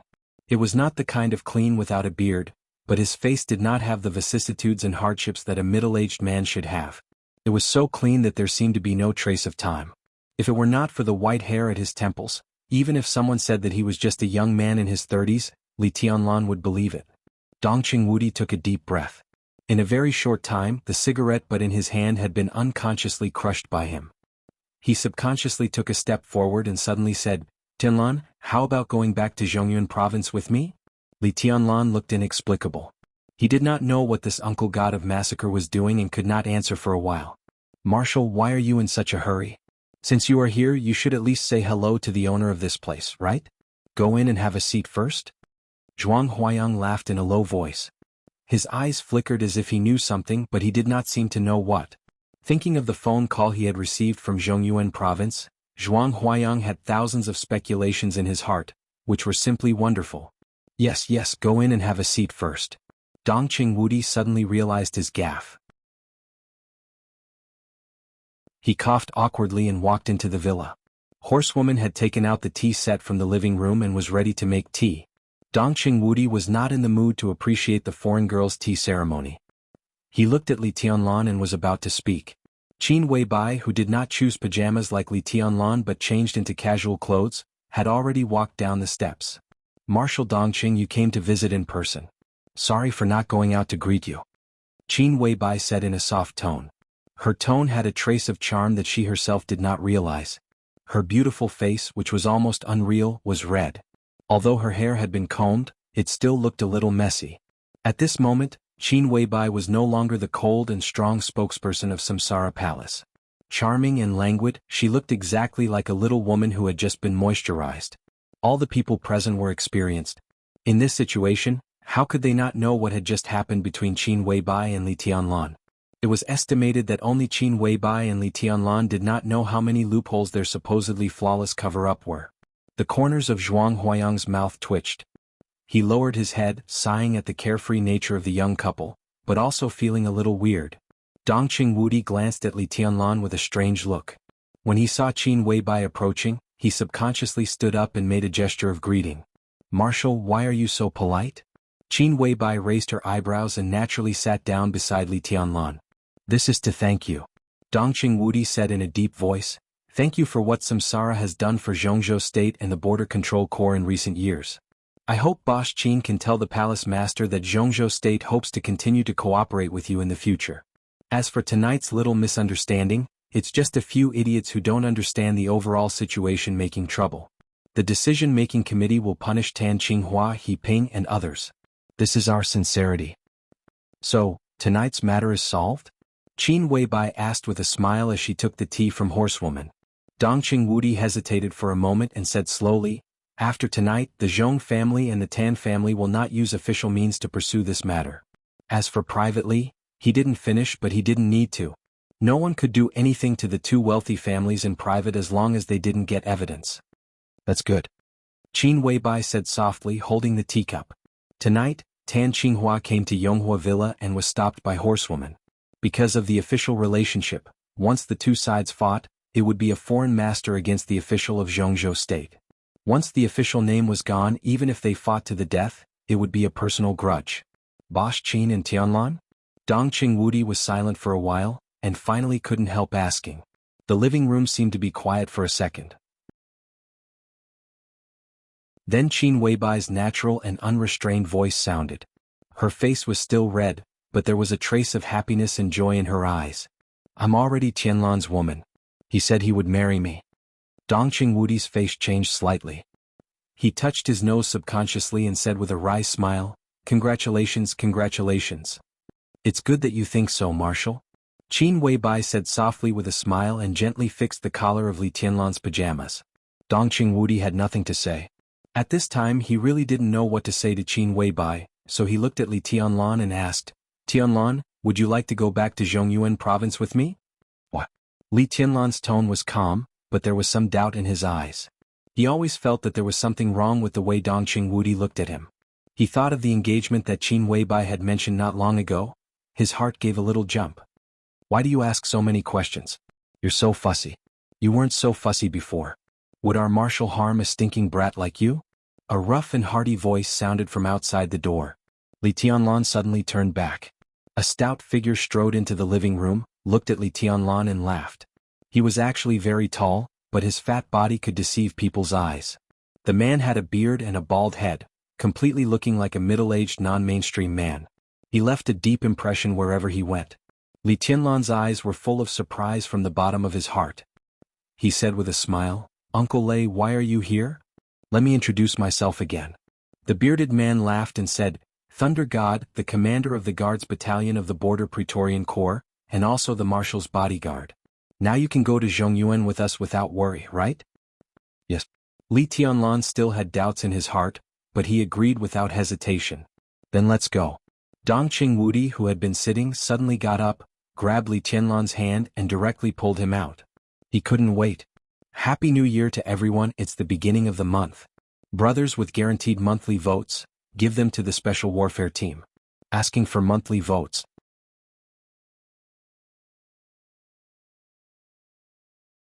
Chapter 67. Begging for monthly votes at the beginning of the month. Today's update is over 10,000 words. Give me those who have guaranteed monthly votes. Dongqing Wudi was in a hurry. This was something that everyone could feel. Li Tianlan was almost dragged out of the villa and out of the courtyard by him. Thunder God led the way, walking as fast as he could. The three of them quickly walked to an open space in the central area of the villa, and Li Tianlan was directly stuffed into the helicopter by Dongqing Wudi. The helicopter rotors roared up after a while and flew higher and higher. Li Tianlan, who had taken a helicopter for the second time in his life, was confused. He looked at Dongqing Wudi sitting opposite him and looked at him seriously, and then at Thunder God who was driving the helicopter. He was full of questions, but he didn't know where to start. Uncle Thunder. Li Tianlan was silent for a while. He didn't know what to say to the military marshal in front of him, so he could only turn his head and call Thunder God. Thunder God's rumbling laughter rolled through the cabin, and it was clear and deafening in the roar of the rotors. Don't worry, boy. I don't have time to catch up with you. Just stay here. Marshal and I won't hurt you. What? Don't you trust us? Li Tianlan smiled and said no more. For him, most people in the world could not be completely trusted, including Dongqing Wudi in front of him. But Thunder God was an exception. When he was 17 years old, when he walked out of the camp on the border for the first time, it was not his grandfather or any veteran in the camp, but Thunder God. Like today, he sat in the cabin and Thunder God drove the helicopter. It was dark outside the window. That year, from the southwest to the northwest, from the jungle to the desert, Li Tianlan slipped from the peak state. From beginning to end, Thunder God was by his side. The other party knew most of his secrets. If he had wanted to harm him, he would have had countless opportunities to do so every single day during that 1 year. In the past, he could give his life to Thunder God countless times. Today, facing Thunder God, what couldn't he trust? Li Tianlan's heart was steady and his eyes were calm. Tianlan, you and Bosch Qin. Dongqing Wudi, who was sitting opposite Li Tianlan, hesitated and finally said, How did you and Bosch Qin meet? Li Tianlan was stunned and whispered, When I came to Huading, she was the first person I saw. Elderly arranged it? Dongqing Wudi's clean face did not change, but his eyes were tangled, and he seemed to be a little depressed. Li Tianlan nodded. He was not surprised that Dongqing Wudi knew his identity. Thunder God was Dongqing Wudi's bodyguard, so the marshal naturally knew what he knew. Dongqing Wudi took out a cigarette, took a deep drag, shook his head and said subconsciously, How did you and her? Li Tianlan seemed to hear something wrong in his tone. His eyes narrowed and his expression became more and more indifferent. Seeming to realize that his tone was not right, Dongqing Wudi smiled bitterly, looked at Li Tianlan and said, Tianlan, come and sit next to me. That's good. I'm airsick and don't dare to move around. Li Tianlan said with a smile and sat still. He was not disgusted with this legendary marshal of Zhongzhou state. Dongqing Wudi had a mixed reputation in the dark world. Some people thought that his approach was hot-blooded and heroic, while others thought that his approach was insane. But Li Tianlan thought that Dongqing Wudi's every move did not have too deep meaning. He was just bloodthirsty. Such a person was a homicidal maniac in small fights, and when he killed a lot, he would become a killing god. Dongqing Wudi was definitely not a good person, but he was extremely good to his own people. Ning Qianqing could make him give up the meeting of the decision-making committee and come to Huading with a phone call, which could prove this. The fact that the Border Guard Corps was dead set on following him and advancing and retreating together with him also proved this point. He was not a good person, but he was a real general, a real commander. He was strong, iron-blooded, and domineering. For nearly 2 decades in Zhongzhou state, Dongqing Wudi alone propped up the backbone of the border of Zhongzhou state. Such a person, no matter what his international reputation was, at least in the eyes of the people of Zhongzhou state, he was a well-deserved hero. Li Tianlan couldn't feel bad for such a person, but now Dongqing Wudi looked at him in such a strange way. When he heard that Dongqing Wudi asked him to sit down, he subconsciously resisted. Dongqing Wudi stared at Li Tianlan for a while, and his eyes seemed to be a little sad. He nodded, looked away and said softly, Your father and I are very good friends. There was a trace of indescribable bitterness in his tone. He saved my life and also saved the old master. If it weren't for your father, I don't know what the Dongqing clan would be like now. Although few people know about this, the people of the Dongqing clan will not forget and dare not forget. The Dongqing clan is willing to repay this kindness at any cost. Tianlan, can you understand? Li Tianlan's mouth twitched. He instinctively felt that there was something wrong with Dongqing Wudi's words, but he didn't know how to say it. He looked up at Dongqing Wudi seriously and said calmly and sincerely, "From my standpoint, it's not a question of whether I can understand or not. We should thank the marshal and the Dongqing clan for their righteousness." "Your standpoint? Hey, your standpoint." Dongqing Wudi laughed at himself and seemed to lose all interest in talking for a moment. He shook his head wearily and said softly, "The reason why I took you to Zhongzhou in such a hurry is that the old master wants to see you. The old master used a favor from many years ago to invite an extraordinary person back, hoping that he can show you the way." Tianlan seized the opportunity. Li Tianlan's heart trembled for no reason. Looking at Dongqing Wudi, who had closed his eyes to rest, he nodded silently and stopped talking. The helicopter shuttled in the air. It was dark outside the window, and only the sound of the wind whistled in the rotation of the rotors. Overnight, he tested the attitude of the academics and inadvertently walked into the Dongqing clan, the leading force of the giant group. The road ahead was dark. What would happen tomorrow? Li Tianlan closed his eyes. In his mind, there seemed to be footsteps from a distant place, echoing in the depths of his heart. It was very light and very fast. That was the footsteps of destiny. Zhongyuan Province. Luojing. It was nearly 4 o'clock in the morning when the helicopter landed. Li Tianlan, who closed his eyes to rest but didn't fall asleep, followed Dongqing Wudi out of the helicopter and found himself at the foot of the mountain again. In front of him was a neatly paved two-way lane, stretching all the way up from the foot of the mountain to an unknown place. The straight poplars on both sides stood by the roadside, making the road deep and mysterious. In front of the helicopter, a row of cars was parked quietly. 4 dark Mercedes-Benzes surrounded a solemn car whose name Li Tianlan couldn't name. The headlights softly illuminated the road ahead. Around each Mercedes-Benz stood 4 burly men, all in black suits. They stood beside the light and shadow of the headlights and stood silently with their hands on their abdomens, but they had a steady momentum as dignified as a mountain. These were all elites and perhaps none of them was lower than the ice-condensing realm. Li Tianlan observed silently and followed Dongqing Wudi to the amazing motorcade ahead.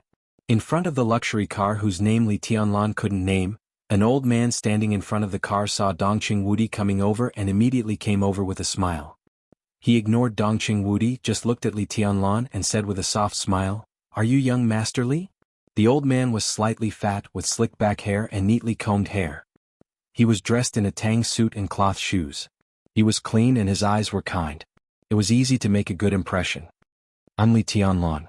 "I'm not young Master Li." Li Tianlan smiled and said, "What's your name, old man?"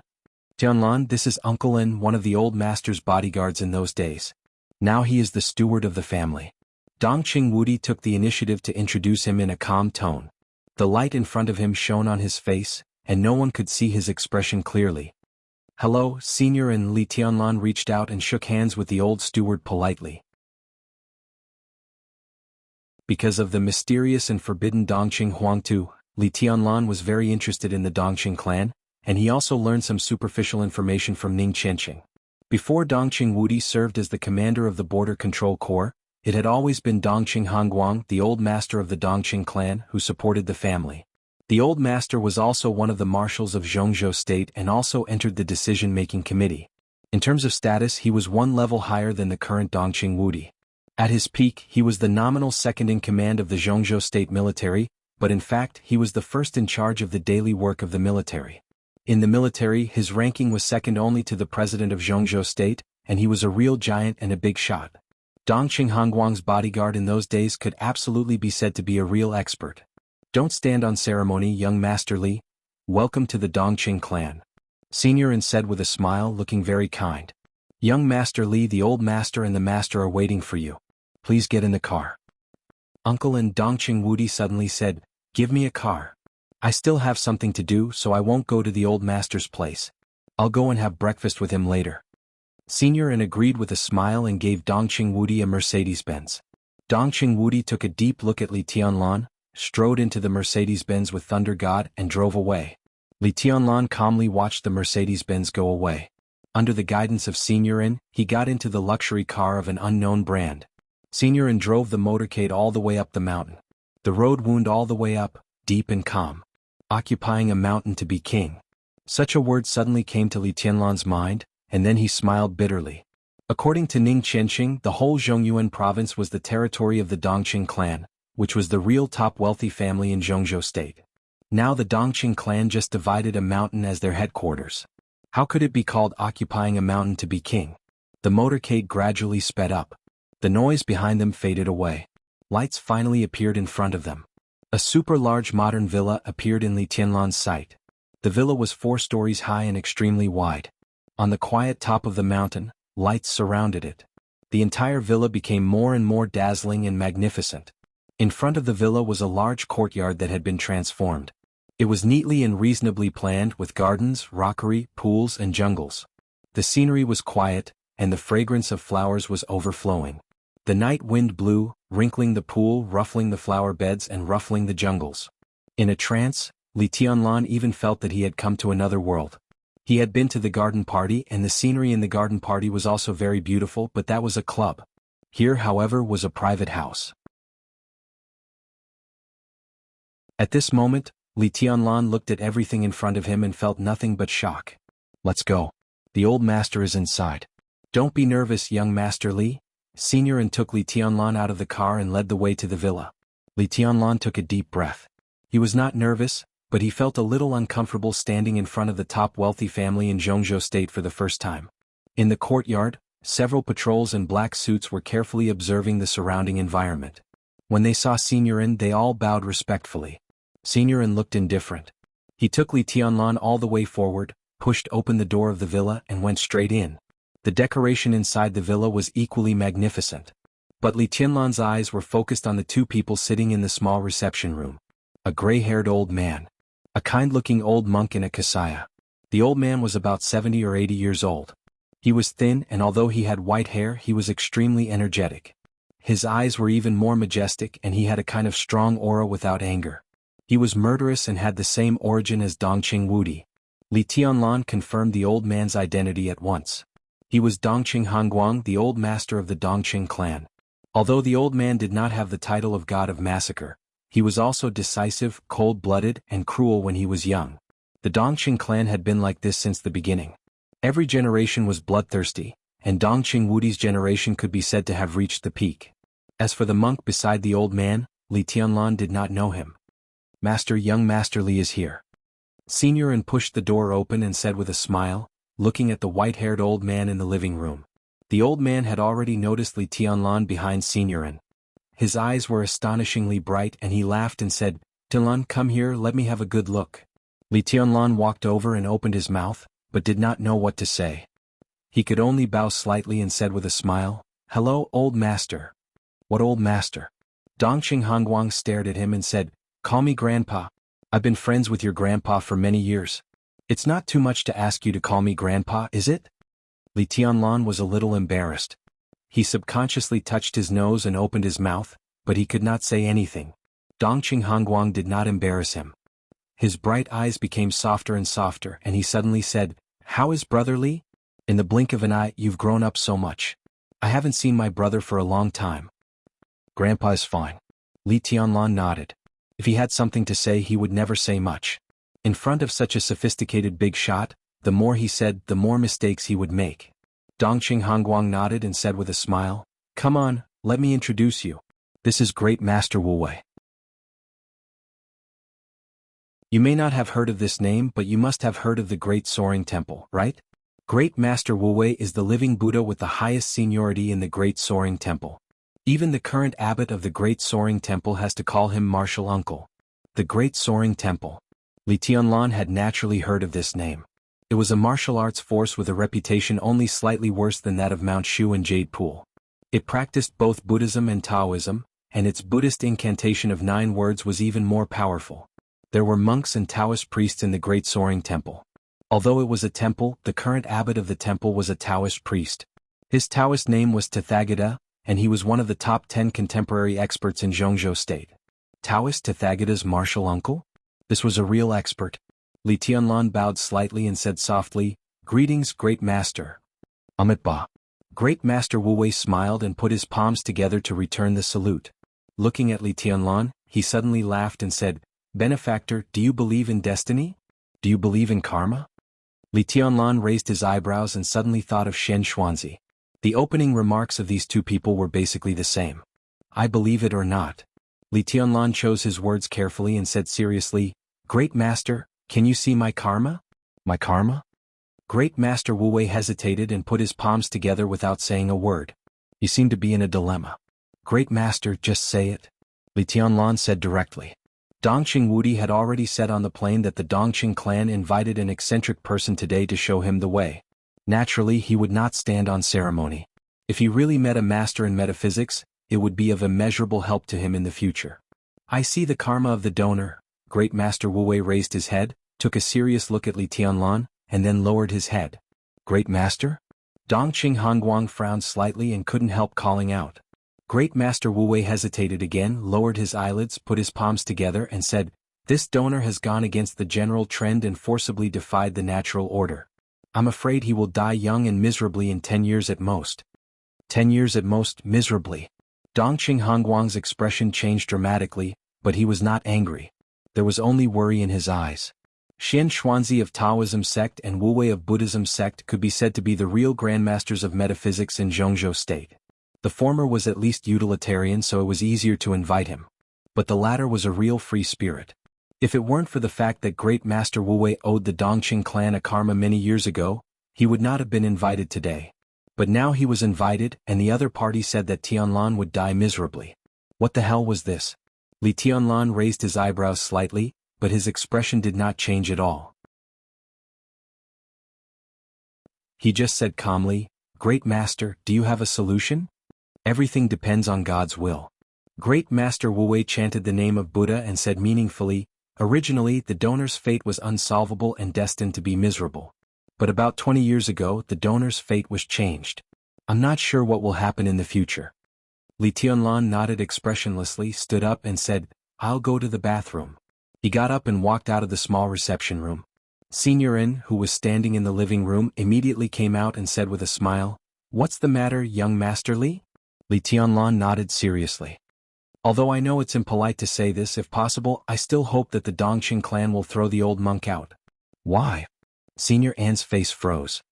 Charlatan, pretending to be mysterious. Li Tianlan shook his head and said disdainfully, "His fate was changed more than 20 years ago? *CKU, I'm not 20 this year. Fuck you." Oh, sorry, the update is late. Today's 2 chapters are over 10,000 words. Please understand.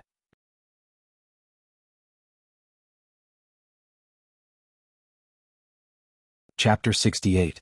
Great Master Wu Wei? A charlatan? Still pretending to be mysterious? Senior In was directly stunned. What was all this? Great Master Wu Wei, the highest elder of the Great Soaring Temple, became famous even earlier than Xian Xuanzi, the eccentric of Haoyan Taoism. In the past 20 years, Xian Xuanzi had risen to fame and was gradually becoming the first man in metaphysics. But no matter how famous Xian Xuanzi was, some top seniors would never forget Great Master Wu Wei of the Great Soaring Temple. They could be said to be the only 2 metaphysical grandmasters in the world. Xian Xuanzi intentionally or unintentionally dealt with the top wealthy families of Zhongzhou State and the Hidden Dragon Sea. As long as the people who invited him were important enough, he would not be refused. At least he could give a few words of beneficial advice. Great Master Wu Wei, on the other hand, was truly free and unfettered in the world. He was a mysterious figure. Buddhism focused on predestination and karma. In recent decades, Great Master Wu Wei was not moved by power or money. He almost walked all over Zhongzhou State. He was like a living Buddha. He was willing to talk about karma to ordinary people and to point out the right path for some promising young people. There was a saying in the top circle of Zhongzhou State. As long as it was predestined, the living Buddha would answer all requests. Great Master Wu Wei had been famous for decades. Not to mention earlier, in the past 20 years, there were 4 people who were known to have received his guidance. 18 years ago, he advised Situ Tsangyue to go north alone. The hidden god of Zhongzhou State appeared in Mount Taibai. 15 years ago, he advised Hua Qingfeng, an expert, to enter Yuzhou. Azura path split, the shadow sect rose in the capital, and Hua Qingfeng took charge of the security department of Zhongzhou State. Now, more than 80% of the guards around the big shots in the Hidden Dragon Sea came from the shadow sect. 10 years ago, Lu Shuanghua, a senior intelligence officer of the Prince Group, was hunted down because he was framed. He fled to Jiangnan and met Great Master Wu Wei by chance. He was advised to take root in Jiangnan province. Lu Shuanghua lived in seclusion in Mount Lu. 8 years ago, he joined the Wang family of Beihai in a high-profile manner and established the largest civilian intelligence organization in southern Zhongzhou State, Jiangnan Society. 3 years ago, the Shadow Sting Force, the largest and most mysterious special forces in Zhongzhou State, was established. Wang Zhaoyang, one of the core members of the Wang family of Beihai and the commander of the Shadow Sting Force, went straight to the Great Soaring Temple on the second day he took office, just to thank Great Master Wu Wei in person. 20 years, for people, for giants of the dark world of Zhongzhou State. Whether Great Master Wu Wei intended it or not, no one dared to say that Xin Xuanzi had surpassed Great Master Wu Wei in metaphysics based on the achievements of these four. The words of these two were basically equivalent to prophecies. This was something that many people acknowledged. Over the years, Senior had heard many legends about Great Master Wu Wei and seen many people's worship and admiration for the living Buddha. He had never thought that one day a young man would disdainfully say that the living Buddha was a charlatan. Was there something wrong with this kid's brain? Or did he drink too much tonight? Elder An's heart trembled. He didn't know what to do. This brat was too ruthless. He was definitely doing this on purpose. Among the people present, except for Li Tianlan, no one was lower than the thunder-shocking realm. No matter how low Li Tianlan's voice was, it could not escape the ears of Great Master Wu Wei and Dongqing Hongguang. He said it to Eldarin, but it was no different from pointing at Great Master Wu Wei and cursing. Tianlan, don't talk nonsense. The corner of Dongqing Hongguang's mouth twitched. He looked at Great Master Wu Wei apologetically and said softly, Great Master, Tianlan just came from a small place and hasn't seen much of the world, so, if I didn't know where he came from, how could I say that he went against the general trend? Great Master Wu Wei turned the Buddha beads in his hand and smiled kindly. Li Tianlan hesitated a little, turned around again and walked back to the small reception room. He sat down opposite Great Master Wu Wei and said calmly, Great Master, I'm sincerely convinced that I went against the general trend. But about the birth destiny, I can only think that you're talking nonsense. Dongqing Hongguang glared at Li Tianlan and hesitated to speak. Great Master Wu Wei was indeed an eminent monk. He was good-tempered to a certain extent. He said with a smile, Why? I'm less than 20 years old this year. Great Master said that my birth destiny was changed more than 20 years ago. More than 20 years ago, I wasn't born yet. How could I have a birth destiny? Li Tianlan said calmly. When it came to fate, people would always think of some false theories, but there were still experts who could really grasp a trace of the trajectory. At the beginning, Li Tianlan really thought that Great Master Wu Wei was a charlatan. But when he thought of Elder An's eyes and Dongqing Hongguang's performance just now, he was a little confused. A top wealthy family like the Dongqing clan couldn't be fooled by any charlatan. But the so-called birth destiny had too many loopholes. Benefactor, do you believe in destiny? Great Master Wu Wei asked again the question that Shen Xuanzi had asked and he had just asked. Li Tianlan frowned slightly. In the villa of the Dongqing clan, his mood seemed to relax a little unconsciously, and his mood swings became more and more obvious. You don't actually believe it?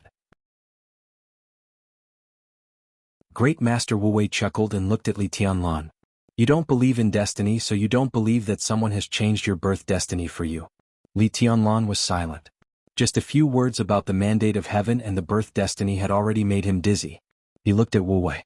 Although he still didn't understand what he meant, it was obvious from his face that he didn't intend to say anything more. Li Tianlan picked up the teacup and took a sip of tea. The slightly bitter and cold tea flowed down his throat and into his stomach. He suddenly said, Great Master, if I'm really doomed to die a horrible death, can what I've been asking for all my life come true? What did he ask for all his life? It was to let his grandfather and those veterans walk out of the border again. It was to let Zhuanyuantai of Kunlun stand on the top of Zhongzhou State again. It was to let the reputation of the God of War family spread throughout the dark world again. 10 years later, if he really died a horrible death, could everything he had been pursuing succeed? At this moment, Li Tianlan suddenly found that he could face the possible death calmly. But what he had been asking for all his life was what he couldn't let go of. Yes. Great Master Wu Wei hesitated for a moment and finally spoke in a concise tone. Li Tianlan laughed, and his eyes were bright without any haze. So, although I'm not reconciled to it, it's not too bad. It's worth it. The old monk took a deep look at him and didn't speak. You're so young. What's worth it? Don't talk nonsense here. Dongqing Hongguang's face darkened, and he reprimanded Li Tianlan mercilessly. His white hair was flying, his eyes were sharp, and his momentum soared in an instant. Li Tianlan didn't feel warm in his heart. Although it was the first time they met, the old master's behavior showed that he really didn't treat him as an outsider.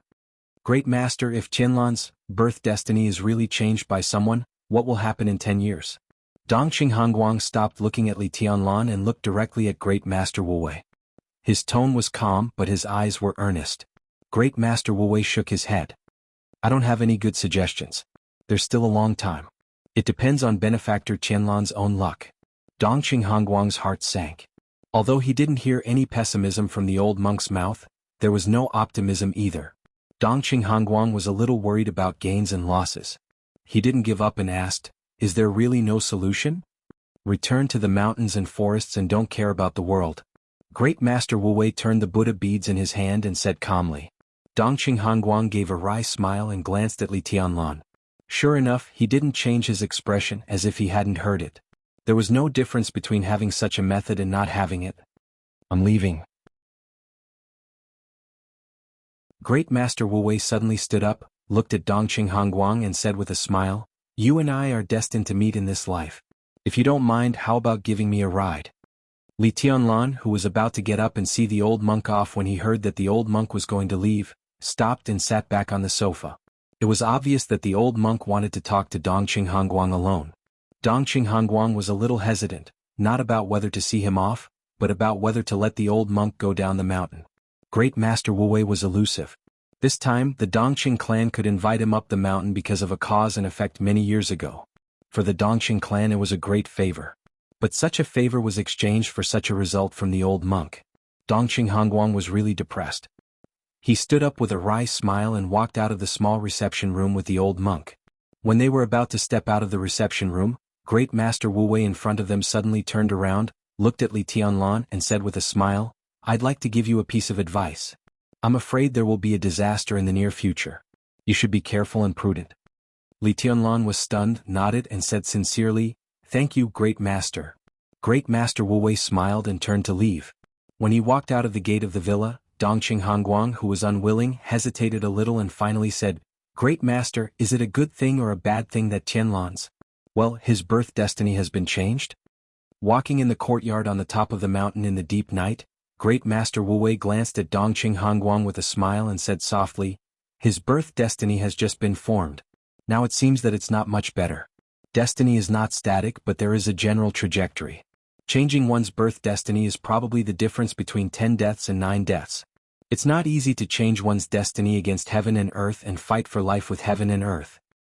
Then, Dongqing Hongguang's face was gloomy. Don't be too pessimistic. Now it's a narrow escape. Who knows what will happen in 10 years? Great Master Wu Wei chuckled and said, Donor Dongqing, I'll give you a word of advice. Let nature take its course and don't force it. As for Donor Tianlan, after he graduates from the Sky Academy, he can come to Mount Qingyun in Lin and be my neighbor. It's good for him. Lin was the capital of Jiangxia province. Mount Qingyun was located on the bank of the West Lake. It was an excellent place with good feng shui. Dongqing Hongguang nodded and said helplessly, I can see that the boy is stubborn. Great Master, what if he doesn't go? His birth destiny has been formed, and his destiny has been determined. How can it be up to him? Great Master Wu Wei smiled casually and reached for the car door, intending to go down the mountain. Dongqing Hongguang's heart skipped a beat and he suddenly asked, Great Master, who changed Qianlan's birth destiny? Great Master Wu Wei paused and turned to look at Dongqing Hongguang with deep eyes. He got into the car. When the door was about to close, a faint voice rang in Dongqing Hongguang's ears. I changed it. Thank you for 544722292 big yuanbao reward.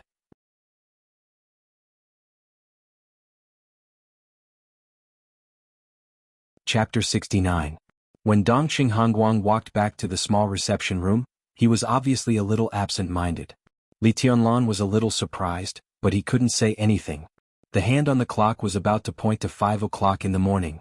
Looking at Dongqing Hongguang sitting on the sofa and meditating, Li Tianlan stood up and tentatively said, Old Master, if there's no other arrangement. He didn't finish his words and he couldn't finish them. How could he go on? In the whole Dongqing clan he was familiar with no one except Thunder God. Now he faced the old master of the Dongqing clan alone. What should he say?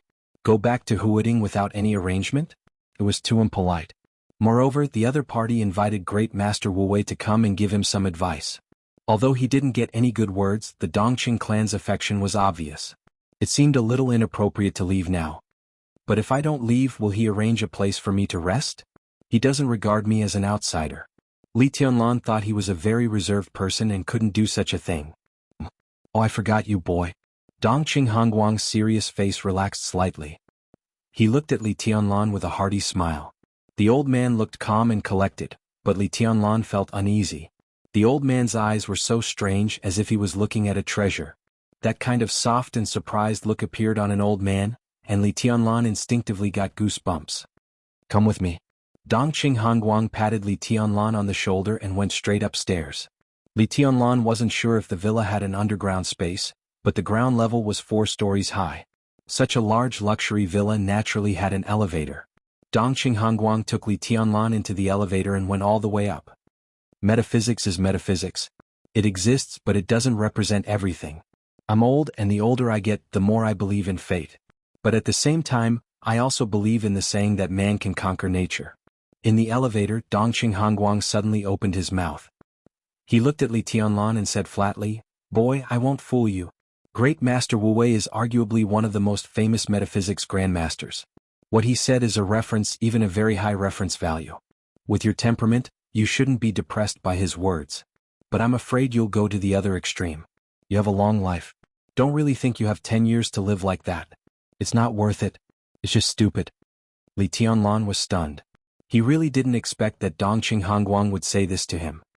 He smiled and said calmly, "I won't be affected by a few words. No matter what happens in 10 years, I have to do what I have to do." Dongqing Hongguang's mind was in a mess. He nodded and said no more. The words that the old monk Wu Wei threw at him before he left were still echoing in his mind. Li Tianlan's birth destiny was changed by him. 20 years ago. What did this mean? At the very least, he could guarantee with the lives of his whole family that this matter had absolutely nothing to do with the Li family. Then how did Great Master Wu Wei know about Li Tianlan? And it was Li Tianlan who had not been born. Old Master Dongqing was upset for a while.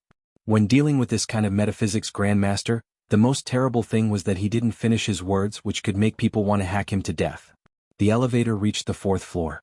Dongqing Hongguang took a deep breath and walked out of the elevator. On one side of the elevator was a row of small stairs, about 1 story high, with a delicate small door at the end.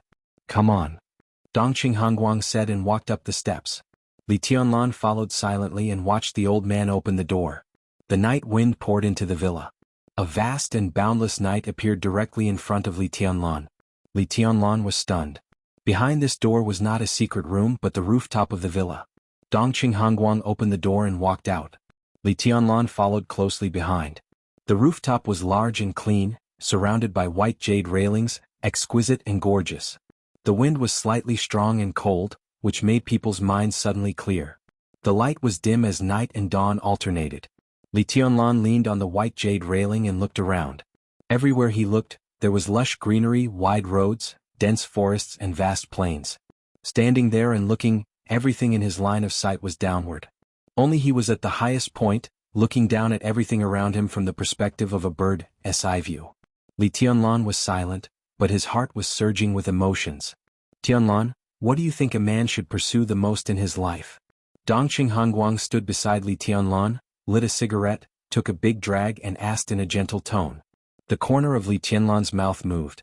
In this situation he suddenly thought of a poem. Without hesitation he said it.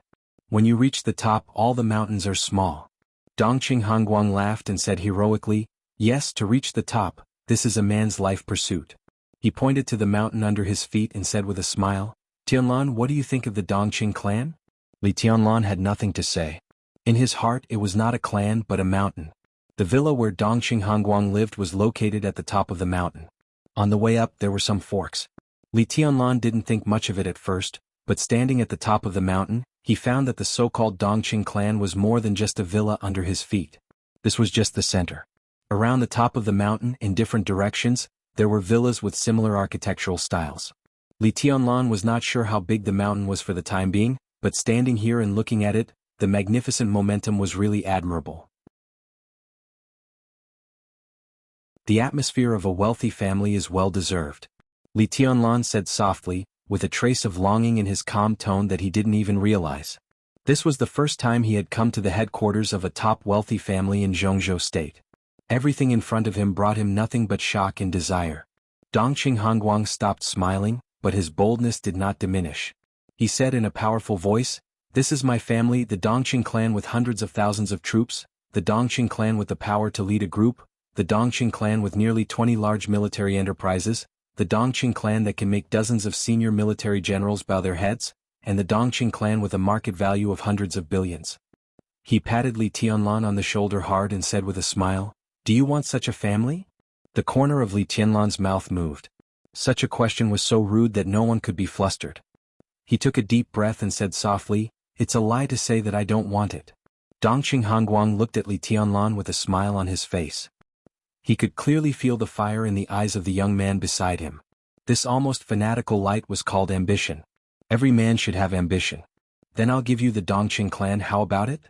Dongqing Hongguang said softly, but the content was earth-shattering. Li Tianlan's body shook violently. He looked at Dongqing Hongguang with a stunned face. "You don't want it?" Dongqing Hongguang frowned slightly. His reaction was completely unexpected. "I can't afford it," Li Tianlan said with a wry smile. At this moment he was really a little scared and even felt that there was something wrong with the old man beside him. Give the Dongqing clan to him? He couldn't think of any other possibility except that the old man was crazy. "What? Didn't your grandfather tell you? You have an engagement with the Dongqing clan. After you marry Rushi, I'll give the Dongqing clan to you. Everything here is yours, including the border Praetorian Corps." Dongqing Hongguang said calmly. Li Tianlan felt a headache. He knew that he had an engagement, but his old man didn't say with whom. When he first saw Qin Weibai and felt her deep love, Li Tianlan even guessed that Qin Weibai was his fiancée. The Dongqing clan? In Li Tianlan's previous impression, it seemed to have nothing to do with him.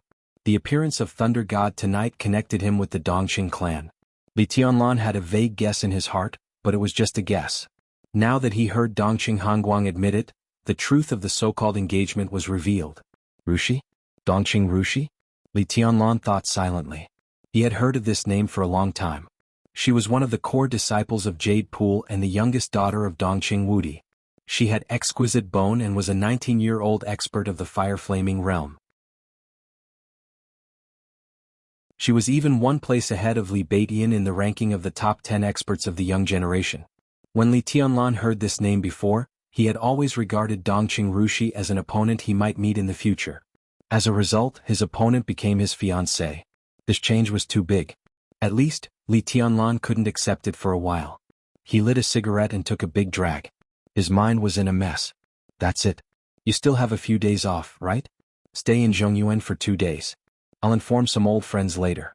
You and Rushi get engaged first and exchange rings or something. Isn't that popular among you young people now? I understand. You can get married after graduation." Dongqing Hongguang said quickly without waiting for Li Tianlan to react. He seemed to think of something happy and laughed strangely. His eyes were almost invisible because of the laughter. "Well, sorry, old master. I can't be engaged to Miss Dongqing, let alone marry her." Li Tianlan suddenly interrupted Dongqing Hongguang in a calm and indifferent tone. Dongqing Hongguang's laughter stopped abruptly. "You won't marry her?" He seemed to be in disbelief and asked subconsciously. "I won't marry her." Li Tianlan's tone was firm.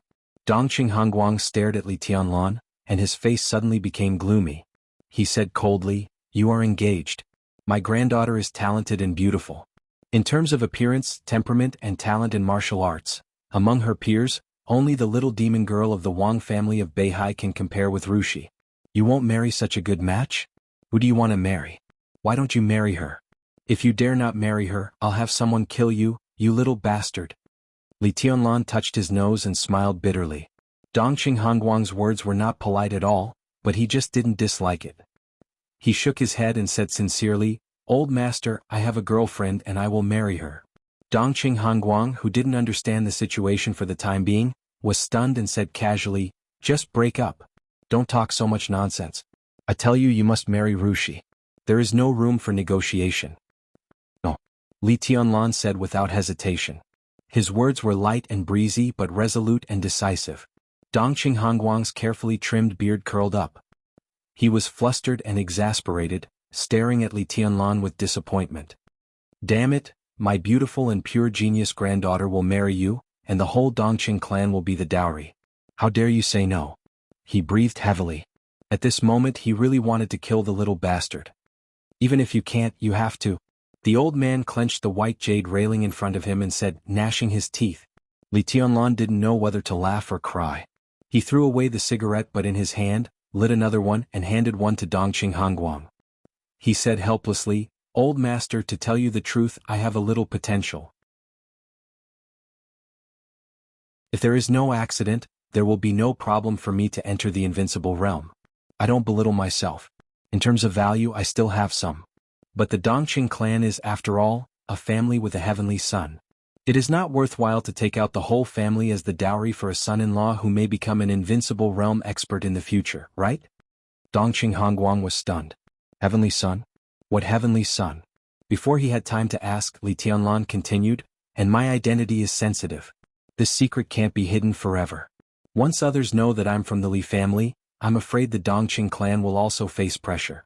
The Prince Group, Kunlun City, and even the Wang family of Beihai will probably be eager to attack me. My identity is now a big quagmire. Once it is exposed, it is easy to involve the people around me. On the contrary, the Dongqing clan is already so large. Even if I enter the invincible realm, I will not be of much help to the Dongqing clan. This kind of engagement is immature.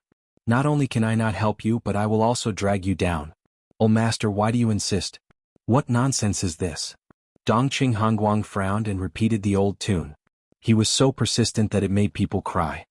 You have an engagement with my granddaughter, so you must get married. The Dongqing clan at least needs its face, and it can't do something like putting the whole clan on the line just to win you over. The Dongqing clan will be you and Rushi in the future. It has nothing to do with winning you over. This is an engagement, understand? The Dongqing clan keeps its promise. We repay kindness with kindness. This has nothing to do with your background or your potential. These words were said with confidence, but Li Tianlan instinctively chose not to believe it. He silently smoked and whispered to himself, repay kindness with kindness, repay kindness with kindness? Old master, what do you think of my father's treason? Li Tianlan suddenly asked. Dongqing Hongguang's expression changed. He took a deep look at him and said hesitantly, the inside story of that matter is complicated and many clues are unclear. I'm not talking about that. Li Tianlan quietly looked at the gradually brightening morning light in the distance and said calmly. Dongqing Hongguang was stunned and immediately understood what Li Tianlan meant.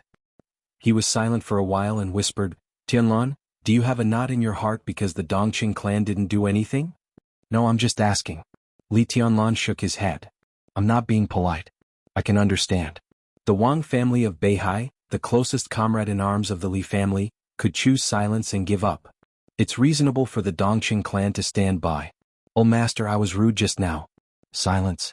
Dongqing Hongguang was silent for nearly 5 minutes this time. He lit another cigarette and said calmly, I can answer this question. First, the friendship between the Dongqing clan and the Li family was very hidden. Almost no one knew about it except for the two sides. Second, that matter was of great importance. It was a game of the overall situation. The Dongqing clan represented the giant group. In that situation, the Dongqing clan couldn't represent itself at all. As soon as we spoke, everyone would think that it was the will of the entire giant group. He paused and continued, third, if the Dongqing clan had an invincible realm expert, we would have to ask the Li family for an explanation afterward. Unfortunately, we don't have such an expert. Fourth, the Dongqing clan secretly helped the Li family.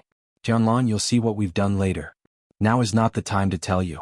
As for the engagement between you and Rushi, it was made by your grandfather and me.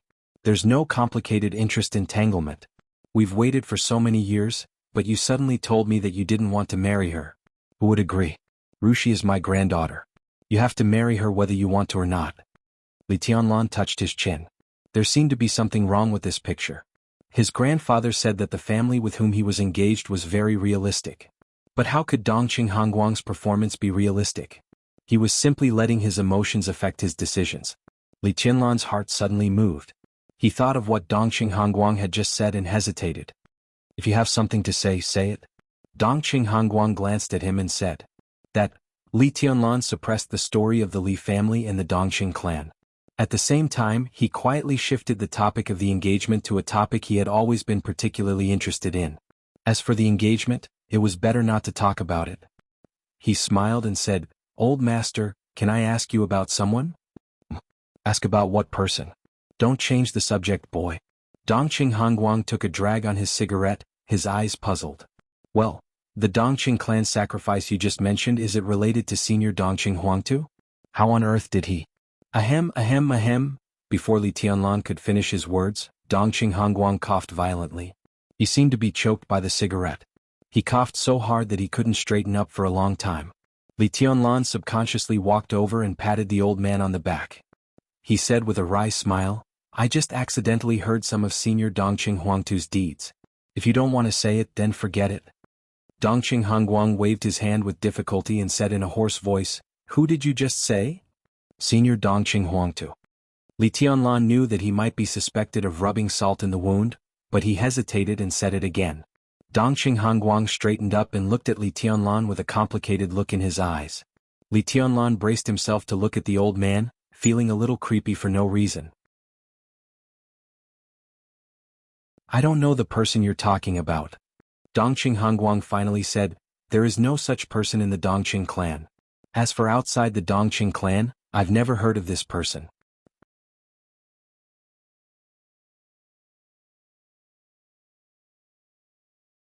Chapter 70. Since coming to the Dongqing clan, Li Tianlan had encountered more accidents than accidents. He was a little confused about Great Master Wu Wei's claim that he changed his fate. Now Dongqing Hongguang told him that the Dongqing clan did not have Dongqing Huangtu. Li Tianlan felt a little uncomfortable.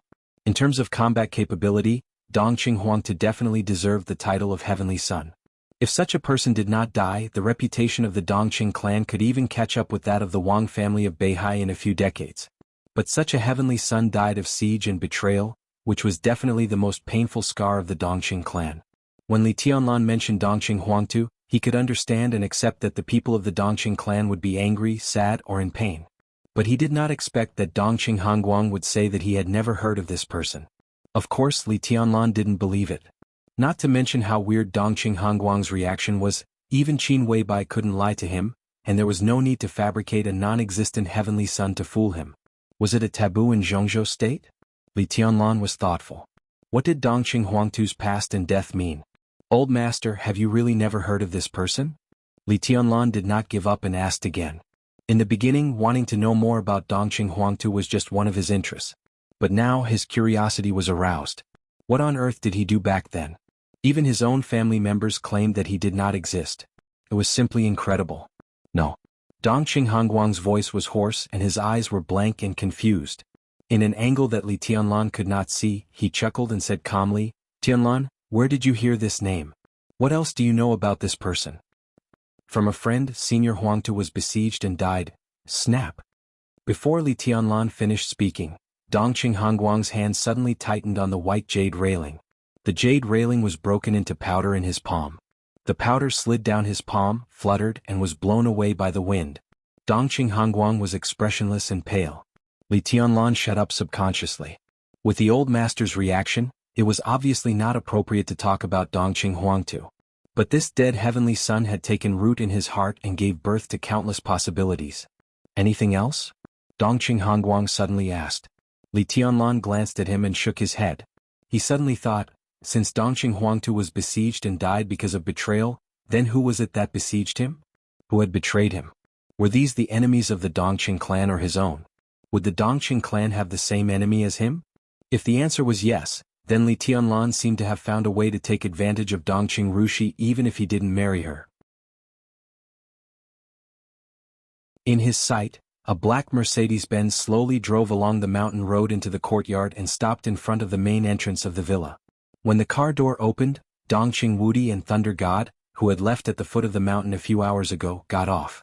A very beautiful woman got off with them. Li Tianlan was stunned. Was this Dongqing Rushi? It didn't look like it. The woman looked to be about 25 or 26 years old. She was plump and beautiful, and her eyes were gentle. She wore a pair of exquisite gold-rimmed glasses, and a faint smile hung at the corner of her mouth. Her every move revealed a kind of steadiness and calmness. Dongqing Rushi, who was 19 years old this year, could be called a girl, but the one in front of him was a beautiful young woman. "Let's go down for dinner?" Dongqing Hongguang glanced down and said in a low voice. It seemed that his mood was also affected by the mention of Dongqing Huangtu. Li Tianlan felt a little apologetic and followed Dongqing Hongguang downstairs in silence. Almost at the same time when they walked out of the elevator, Dongqing Wudi and the other two also walked into the villa. Seeing his father and Li Tianlan, Dongqing Wudi was stunned. Then he quickly walked over and whispered, "Dad." Thunder God didn't follow. The beautiful young woman that Li Tianlan had just met smiled and called him Grandpa. She glanced at Li Tianlan and nodded with a smile. Her smile was warm and elegant. It was a kind of pure gentleness that only women had, like a clear spring, sweet and irresistible. Li Tianlan's heart sank. Was it really Dongqing Rushi? There was something wrong with her attitude. Beside him, Dongqing Hongguang was in a low mood, but he didn't forget to introduce her. He said calmly, "Tianlan, this is my granddaughter, Dongqing Chiochi. You can call her sister from now on. She works in Huading now. If you need anything in the future you can ask her." "Hello, Sister Chiochi." Li Tianlan felt a little relieved and took the initiative to extend his hand with a smile. As far as he knew, although Dongqing Hongguang was still in charge of the Dongqing clan, the old master was only in charge of the general direction. In fact, the patriarch of the Dongqing clan had become Dongqing Wudi. This top family that dominated Zhongyuan was also prosperous, but Dongqing Wudi only had 2 daughters.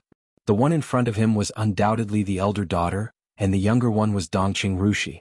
Although Dongqing Chiochi looked young, she should be close to 30 or even in her early 30s. Was it because Dongqing Wudi had no son that the old master gave the Dongqing clan to his son-in-law as a dowry? It seemed better to give it to someone from other branches than to outsiders, right? Working in Huading? Li Tianlan was a little curious. He didn't know what Dongqing Chiochi was doing in Huading.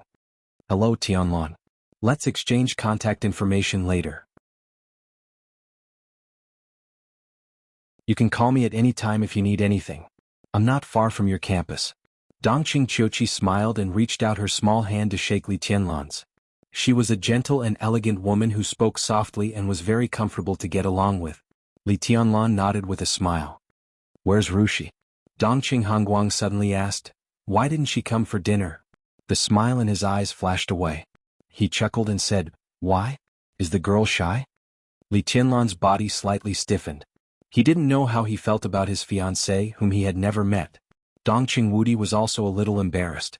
The dignified god of massacre of Zhongzhou state dodged the old master's eyes and whispered, "Rushi just returned to Yuzhou." What happened? Dongqing Rushi was a little confused. Didn't they agree? Why did she suddenly go back? Yesterday, his precious granddaughter said that she wanted to meet her fiancé. As a result, the fiancé came, but she left. What was going on? Dongqing Wudi became more and more embarrassed and subconsciously glanced at Li Tianlan. In fact, it was not that Dongqing Rushi didn't want to. Dongqing Wudi was very clear about the engagement between the two families.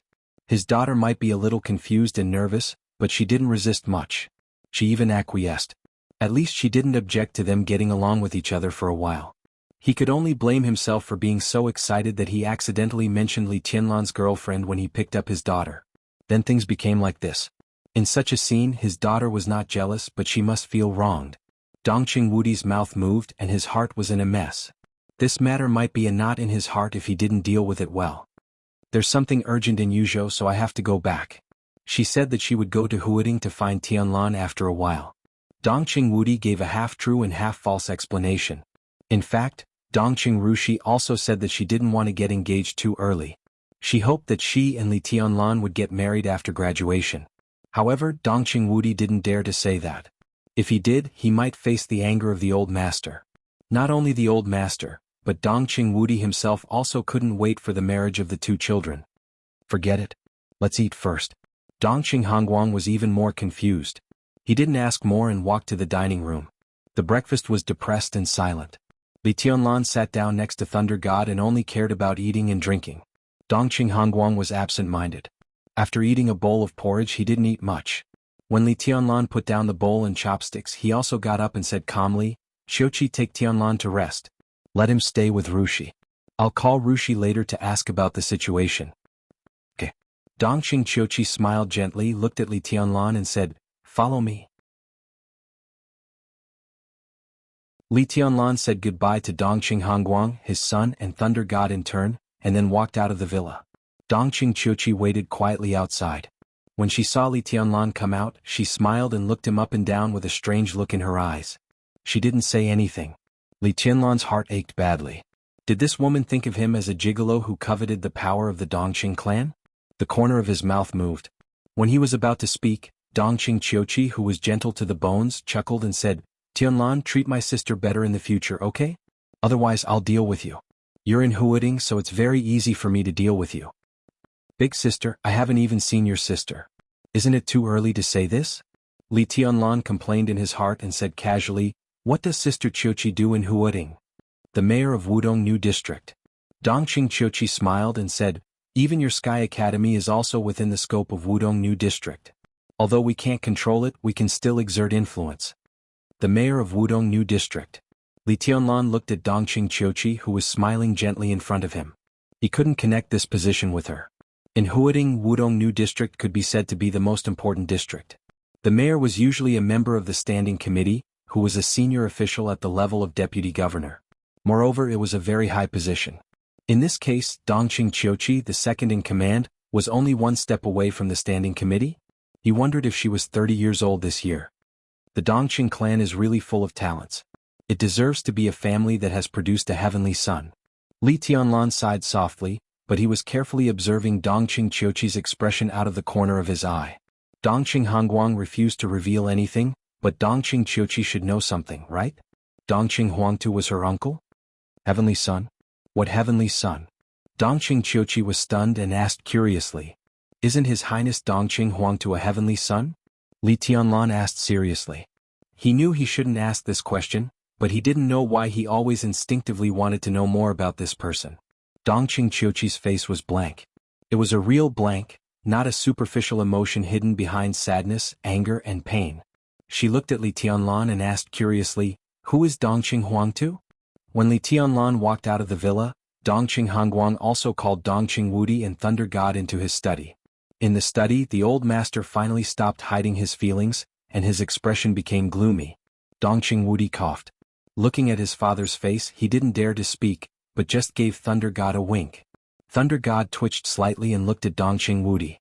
He opened his mouth but no sound came out, but the shape of his mouth was clear. "Damn you." Dongqing Wudi glared and clenched his fists, his eyes flashing fiercely. Thunder God immediately gave in. Looking at Dongqing Hongguang, who was sitting in the chair in silence, he took the initiative to say with a dry smile, "Godfather, Rushi really has something urgent in Yuzhou. Don't be angry. When she finishes dealing with it, she will definitely go to Huading to find Tianlan." "Not because of this." Dongqing Hongguang shook his head, suddenly looked at Thunder God and said in a deep voice, "Lei, when you took Tianlan to the desert, did you say anything to him that you shouldn't say?" Thunder God was stunned for a moment and muttered to himself, "Something that I shouldn't say?" Then he shook his head and said with certainty, "No. Dad, what the hell is going on?" Dongqing Wudi asked, picking up the teacup and pouring a glass of water for Dongqing Wudi. "Just now, when we were on the rooftop, Tianlan asked me a question." Dongqing Hongguang frowned tightly and said in a low voice, "He wants to know something about Huangtu that year? Something about that year?" Crack. Dongqing Wudi's hand shook, and the teacup in his hand fell directly to the floor and broke into pieces. How is this possible? The expression of this marshal of Zhongzhou state, who could always be calm in the face of anything, changed dramatically, and he subconsciously raised his voice. How did he know about Huangtu? Dongqing Hongguang glanced at him and said nothing. "Aren't you curious about what that kid meant by, that year?" Thunder God suddenly said, "What does he know?" "He said that Huangtu was besieged that year. How on earth did he know this name? There's something wrong with this kid." Dongqing Hongguang whispered, and his face was gloomy, making it impossible to tell what he was thinking. "It's not him who's wrong, it's Qin Weibai, and it can only be her." Dongqing Wudi suddenly said, "Qin Weibai?" Dongqing Hongguang froze for a moment, and then said, "Is it the one from Samsara? That's Tianlan's girlfriend. It can only be her who told Tianlan." Dongqing Wudi nodded. Mentioning Qin Weibai gave him a bigger headache. What kind of nonsense was this? The point is, how did Qin Weibai know about Huangtu? How could she know? Thunder God sounded confused. At present, it can only be her who knows. It can't be Tianlan himself, can it? Dongqing Wudi asked in reply. The study suddenly became silent. The three of them looked at each other and could see a trace of panic and fear in each other's eyes. Go and check it out. Dongqing Hongguang suddenly said, I'm afraid she knows more than that. Send someone to check it out. We must find out what's going on. Dad, I'll talk to her myself. Dongqing Wudi took a deep breath and said calmly. Dongqing Hongguang glanced at him and nodded. Be careful. Dongqing Wudi said, Dad, what about Great Master Wu Wei? It's okay. Don't worry. Dongqing Hongguang forced a smile. The name Dongqing Huangtu had almost made the three of them confused. If they told him what Great Master Wu Wei thought of Li Tianlan at this time, it would only make him more confused. The melodious ringtone of a cell phone rang. Thunder God froze for a moment and quickly took out his mobile phone to answer. No one knew what the person on the other end of the phone said. Thunder God hung up, looking calm. Godfather, Marshal, there's news from the desert. Dongqing Hongguang narrowed his eyes and said thoughtfully, Wang Xingxiao? Wang Xingxiao, the heir of the Wang family of Beihai, had been called a young heavenly son in recent years. He was about to break through the fire-flaming realm and enter the thunder-shocking realm. Wang Tianzong's trip to the desert with him attracted the attention of almost all the major forces. Everyone knew that there was a whetstone in the desert of the best quality for the fire-flaming realm. Whether Wang Xingxiao could break through successfully on this trip was what all the major forces were concerned about. Thunder God nodded. It ended in a draw. Dongqing Hongguang nodded and sneered without saying anything. He's not as good as Tianlan back then. Thunder God chuckled, his eyes pleased. I just don't know if the one in Kunlun City dares to go to the desert.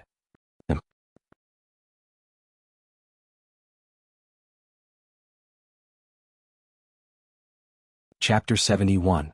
When the morning sun rose and the darkness receded, a fierce battle that lasted nearly 5 hours came to an end. Light and darkness alternated.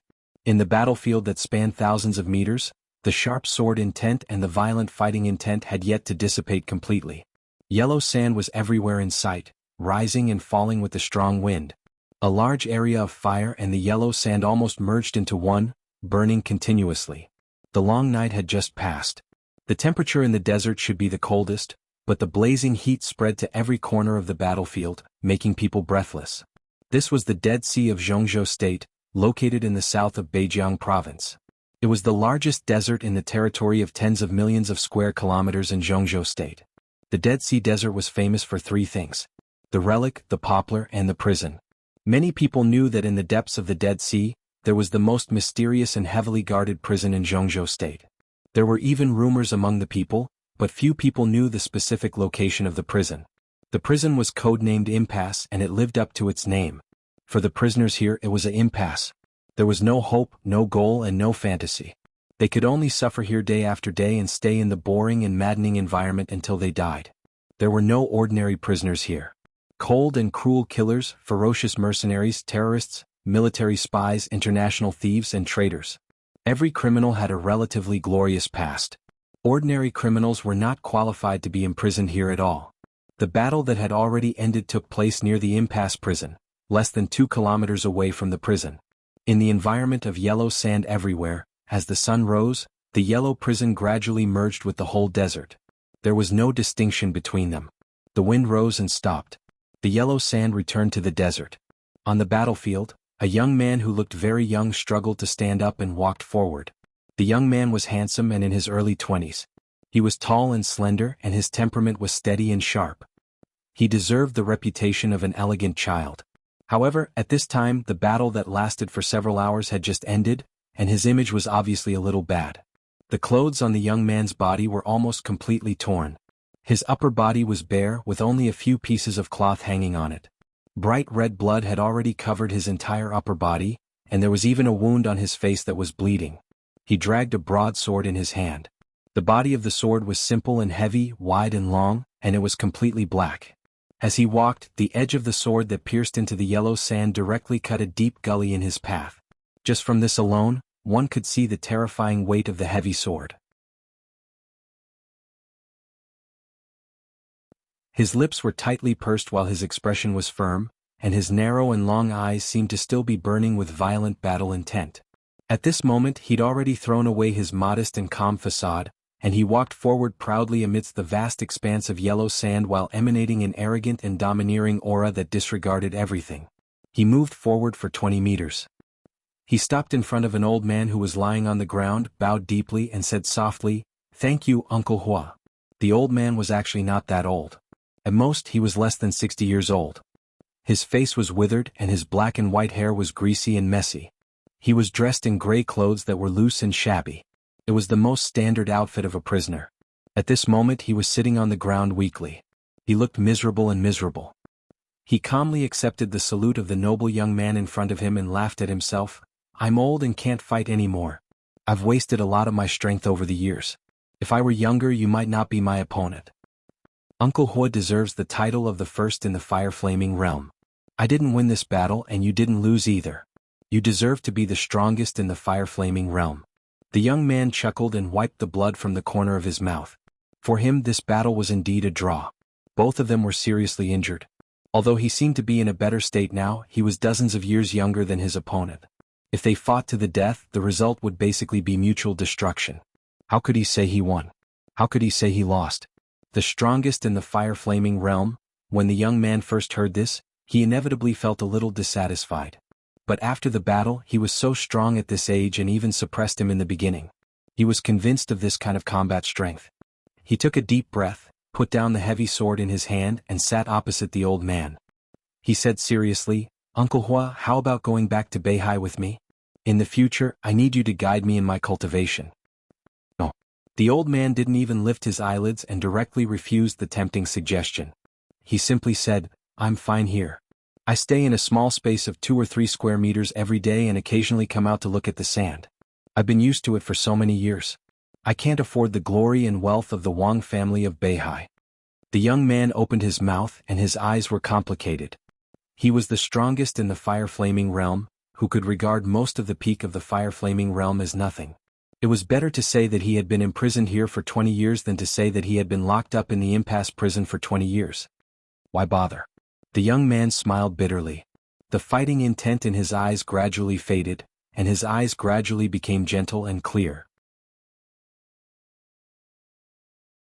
His whole person had a trace of gentleness that was inconsistent with the heavy sword beside him.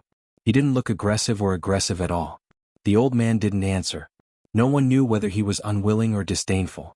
The young man also fell silent. He had heard of the old man in front of him when he entered the fire-flaming realm a few years ago. Many people might have also heard of him. This was the strongest expert in the fire-flaming realm at that time. For many years, he had been the best whetstone in the eyes of some fire-flaming realm geniuses. But over the years, as far as he knew, it seemed that he was the only one who dared to use him as a whetstone. Whetstone? The young man frowned slightly. He didn't feel anything when he first heard this title. But when he saw the old man's current state and recalled the word, he suddenly felt it was a little harsh. How glorious was the old man back then! Known as the strongest expert in the fire-flaming realm, he had successively served as the deputy commander of the capital garrison, the deputy minister of the Guard Department of Zhongzhou State, the first deputy minister of the Ministry of Security, and the first deputy army commander of the Border Praetorian Corps. He had followed 2 gods of war in Zhongzhou State. Whether in the era of Li Honghe or Li Guangtu, he was one of their sacred guards, codenamed Fireman. In the dark world of that era he was more than famous. But now he was locked up in the most mysterious prison in Zhongzhou State. Every day he holed up in a small space of only a few square meters. He couldn't even stretch his arms and legs. Used to it? How could he get used to it? The young man sighed softly. When the war god family collapsed, the role played by his family could not be regarded as despicable, but it was not related to the bright and mighty. Fireman's inner obsession and knot were hard to solve, so it was reasonable that he did not want to return to the Wang family of Beihai. "Let's go." Fireman suddenly stood up and said, and then walked to the nearby impasse prison without looking back. "Brother Fire, this is a good wine specially prepared for you. Aren't you going to have a sip?" A gentle voice sounded. It was plain, but as soon as the words came out, they reverberated in the whole world nearby and were clearly heard from all directions. Fireman stopped and slowly looked back. In sight was still the same yellow sand, undulating sand dunes as far as the eye could see. On a sand dune 1,000 meters away, a tiny figure that looked like a black dot stood up. In an instant, everything in front of Fireman seemed to disappear, leaving only the small figure in front of him. The figure took a step forward and his figure became clear in an instant. The second step was taken. All the yellow sand nearby began to tremble and float. A storm suddenly formed in the desert, whistling and rotating around him. The third step. The storm was still. And he appeared in front of Fireman. This was a man whose specific age could not be seen at all. He had the steadiness of a 30-year-old, the vicissitudes of a 40-year-old, and the open-mindedness of a 50-year-old.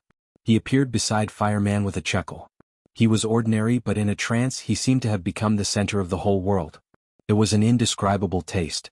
He didn't need any momentum. As long as he stood there, he was the momentum. A kind of momentum that was abundant and majestic enough to shake the world, was like the coming wind and rain, like the dark clouds pressing down on the city, like thunder on the flat ground, like the surging tide of the deep sea, abundant and unstoppable. Sword Emperor of Zhongzhou State, the top expert of Zhongzhou State, the top expert of the World Divine List, Patriarch of the Wang family of Beihai, Wang Tianzong. Fireman looked at him calmly without saying a word. Wang Tianzong raised the bottle in his hand and said with a smile, "Are you in such a hurry?" "He's in a hurry." Fireman pointed to the young man behind Wang Tianzong and said in a calm tone, "It doesn't matter." Wang Tianzong opened the bottle and said calmly, "All the land under the sky belongs to the king. Where can I break through? Where can I break through?" His words were calm, but there was a kind of extreme confidence between the lines. Fireman nodded, took the wine that Wang Tianzong handed over, and drank most of the bottle in one breath. The wine went into his stomach. The spicy feeling burned his heart and lungs. Fireman held his breath for a long time before he let it out. His face turned red and he said, "Good wine. I made it at home. Would you like to go back with me and have a taste?" "It's good enough." Wang Tianzong chuckled, his eyes deep. Fireman shook his head, glanced at Wang Xingxiao, the heir of the Wang family of Beihai, who was already sitting on the ground and meditating, and said blandly, "No, he's about to break through to the fire-flaming realm, and there's no need to go. It's really a waste here." Wang Tianzong said blandly, "In my impression, you're still the fireman who tried to go straight from the fire-flaming realm to the invincible realm. You dare to ignore the thunder-shocking realm and don't stick to the rules. Even if you're laughed at, you'll firmly walk out of your own martial arts path. You're not the miserable and decadent old man now. Brother Fire, come with me. There's still a chance now." "Chance?" Fireman took another big gulp, smiled bitterly, pointed to his face and said, "What chance do I have now? I'm almost 60 years old. For hundreds of years, have you ever seen anyone who entered the invincible realm at the age of 60? For hundreds of years, no one has tried to go straight from the fire-flaming realm to the invincible realm and regarded the thunder-shocking realm as nothing. 20 years ago, it seemed that you were the only one, right?" Wang Tianzong's tone was still bland. But Fireman heard something wrong. 20 years ago he was the only one who tried to go straight to the invincible realm. What about 20 years later? Do you think the path I took back then, can it be taken? Are there people like me out there now? Fireman asked seriously after a long silence. He might have a knot in his heart for the Wang family of Beihai, but for martial arts, even if he knew that he had no chance, he hoped to hear other people's comments and get their recognition. Now the world's #1 expert was in front of him, and he hoped to prove from Wang Tianzong that his efforts were not wasted. "I don't know." Wang Tianzong smiled bitterly. "Our paths are different. The path you took was unheard of, and even Senior Li didn't approve of it. If you don't enter the thunder-shocking realm, who knows what the real limit of the fire-flaming realm is? Your combat capability was comparable to the peak of the thunder-shocking realm, but you didn't touch the threshold from the fire-flaming realm to the invincible realm, did you? How can I know if you don't know?" His eyes twinkled and he said thoughtfully, "But now there is a madman outside like you. He is an assassin. Half a year ago he tried to go straight from the chi-controlling realm to the invincible realm. When he was close to success he failed and almost went into chi deviation. I don't know the specific situation. Brother Fire, do you want to go with me to have a look?" He jumped from the chi-controlling realm to the ice-condensing realm, the fire-flaming realm, and the thunder-shocking realm to the invincible realm. It was not too much to say that such a person was a madman. "No." Fireman still shook his head and simply said, "You said that our paths are different." Wang Tianzong sighed softly. Looking at the determination in Fireman's eyes, he didn't persuade him but whispered, "Brother Fire, do you think there is anything that Xingxiao can improve?" Fireman hesitated a little, nodded, and pointed to the yellow sand under his feet. Wang Tianzong immediately understood what he meant, shook his head and said calmly, "Underground? It's not necessary. Today the Wang family of Beihai doesn't need this method. Such improvement is tantamount to nitpicking, just like the invincible manual in the map of God of War of the Li family. When the Li family was at its peak, which God of War didn't think that the invincible manual was of little value? It's strong, but who is willing to practice it unless they are in a desperate situation? Now the Wang family of Beihai doesn't need its heir to take risks. The more stable, the better, not to mention the kind of risk of death or even death. Fireman drank the last sip of wine, nodded, threw the bottle on the ground and turned away in silence. Wang Tianzong quietly watched Fireman's fading figure and suddenly said, "Brother Fire, don't you need an explanation for what happened that year?" "I can explain." Fireman calmly moved forward without looking back and said indifferently, "As long as you have a clear conscience." The muscles on Wang Tianzong's face twitched violently, and his eyes were bitter. "Brother Fire, do you have a clear conscience today?" He took a deep breath and continued to ask. "I've done my best today. What's there to be ashamed of?" Fireman asked in reply. Wang Tianzong let out a sigh of relief and nodded. "Thank you." Fireman didn't give in to Wang Xingxiao, which proved that Wang Xingxiao's fire-flaming realm had indeed reached the extreme, and he could smoothly break through to the thunder-shocking realm. He didn't need the hopeless cross realm to enter the invincible realm. Hundreds of years of facts had proved that step by step was the best choice. Fireman walked back to the prison in silence. From beginning to end he never looked back. That. Behind Wang Tianzong, Wang Xingxiao's happy voice sounded. Wang Tianzong calmly looked back and asked, "How is it?" Wang Xingxiao didn't speak but just reached out his hand. A dazzling electric light bloomed in his hand, and there was a faint thunder in the air. Wang Tianzong narrowed his eyes and nodded. "Let's go. There's one more thing to do. After that, we'll go to Huading. Your sister found a very good young man with wind and thunder veins like you. I want to meet him." "Is that the brother who saved Yuedong's life? You should thank him." Wang Xingxiao laughed and his tone was calm and confident. Wang Tianzong nodded and glanced at Fireman's back again, expressionless. "Let's go." He turned around and left directly. "Dad, where are we going now?" "Kunlun City." The figures of the father and son gradually disappeared. Fireman, who had never looked back, also came to the gate of the prison. The gate of the prison was made entirely of alloy with a password, which looked extremely complicated. The prison guard entered 5 passwords in a row. After the 5th door was opened, a closed space appeared in front of Fireman. Fireman stepped in without hesitation. The space in the closed prison was narrow, and one road after another appeared in front of Fireman. It was a dazzling maze just by looking at the exit. "Turn left." Fireman walked slowly. There was blood flowing down the corner of his mouth, and he reached out to wipe it away. He lowered his head and walked forward with his mouth tightly closed and his eyes were cold. Outside the prison he told Wang Tianzong the truth. He had a clear conscience in this battle. But what Wang Tianzong didn't know was that as early as 2 years ago, the strongest fire-flaming realm expert in his heart had been injured in another fierce battle, and the injury had not yet healed. At that time his opponent was a youth who was only 17 years old, a youth who was worthy of him putting his life on the line and everything he had to test. That battle also took place outside the maze. There was also only one bystander. The two fought fiercely for nearly 16 hours. Fireman was as steady as Mount Tai, but the boy broke through the fire-flaming realm and entered the thunder-shocking realm uncontrollably at the last minute. The boy won that battle. But fire-flaming realm against fire-flaming realm. The boy lost. For those who practiced the invincible manual, the outcome was so obvious and so cruel. On that day, Fireman clearly remembered that he stood in front of him, with his hands open and a bright smile. Fire and lightning kept rushing out of his body, burning and blooming. His realm retreated from the thunder-shocking realm to the fire-flaming realm, the ice-condensing realm, and the chi-controlling realm. In the large light and shadow, his smile was bright and firm, but he said lightly, "It's just starting over." In that brilliant and lonely light and shadow, the strongest young heavenly sun Fireman had seen so far destroyed his martial arts and started over.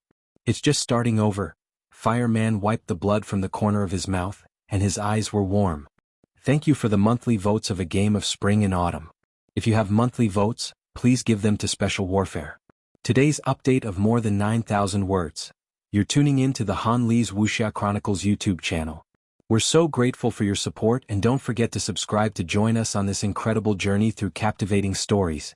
Your generosity through donations truly makes a world of difference, as it's the primary source of revenue that allows me to expand and enhance this channel for you. Thank you from the bottom of my heart for being a part of this adventure.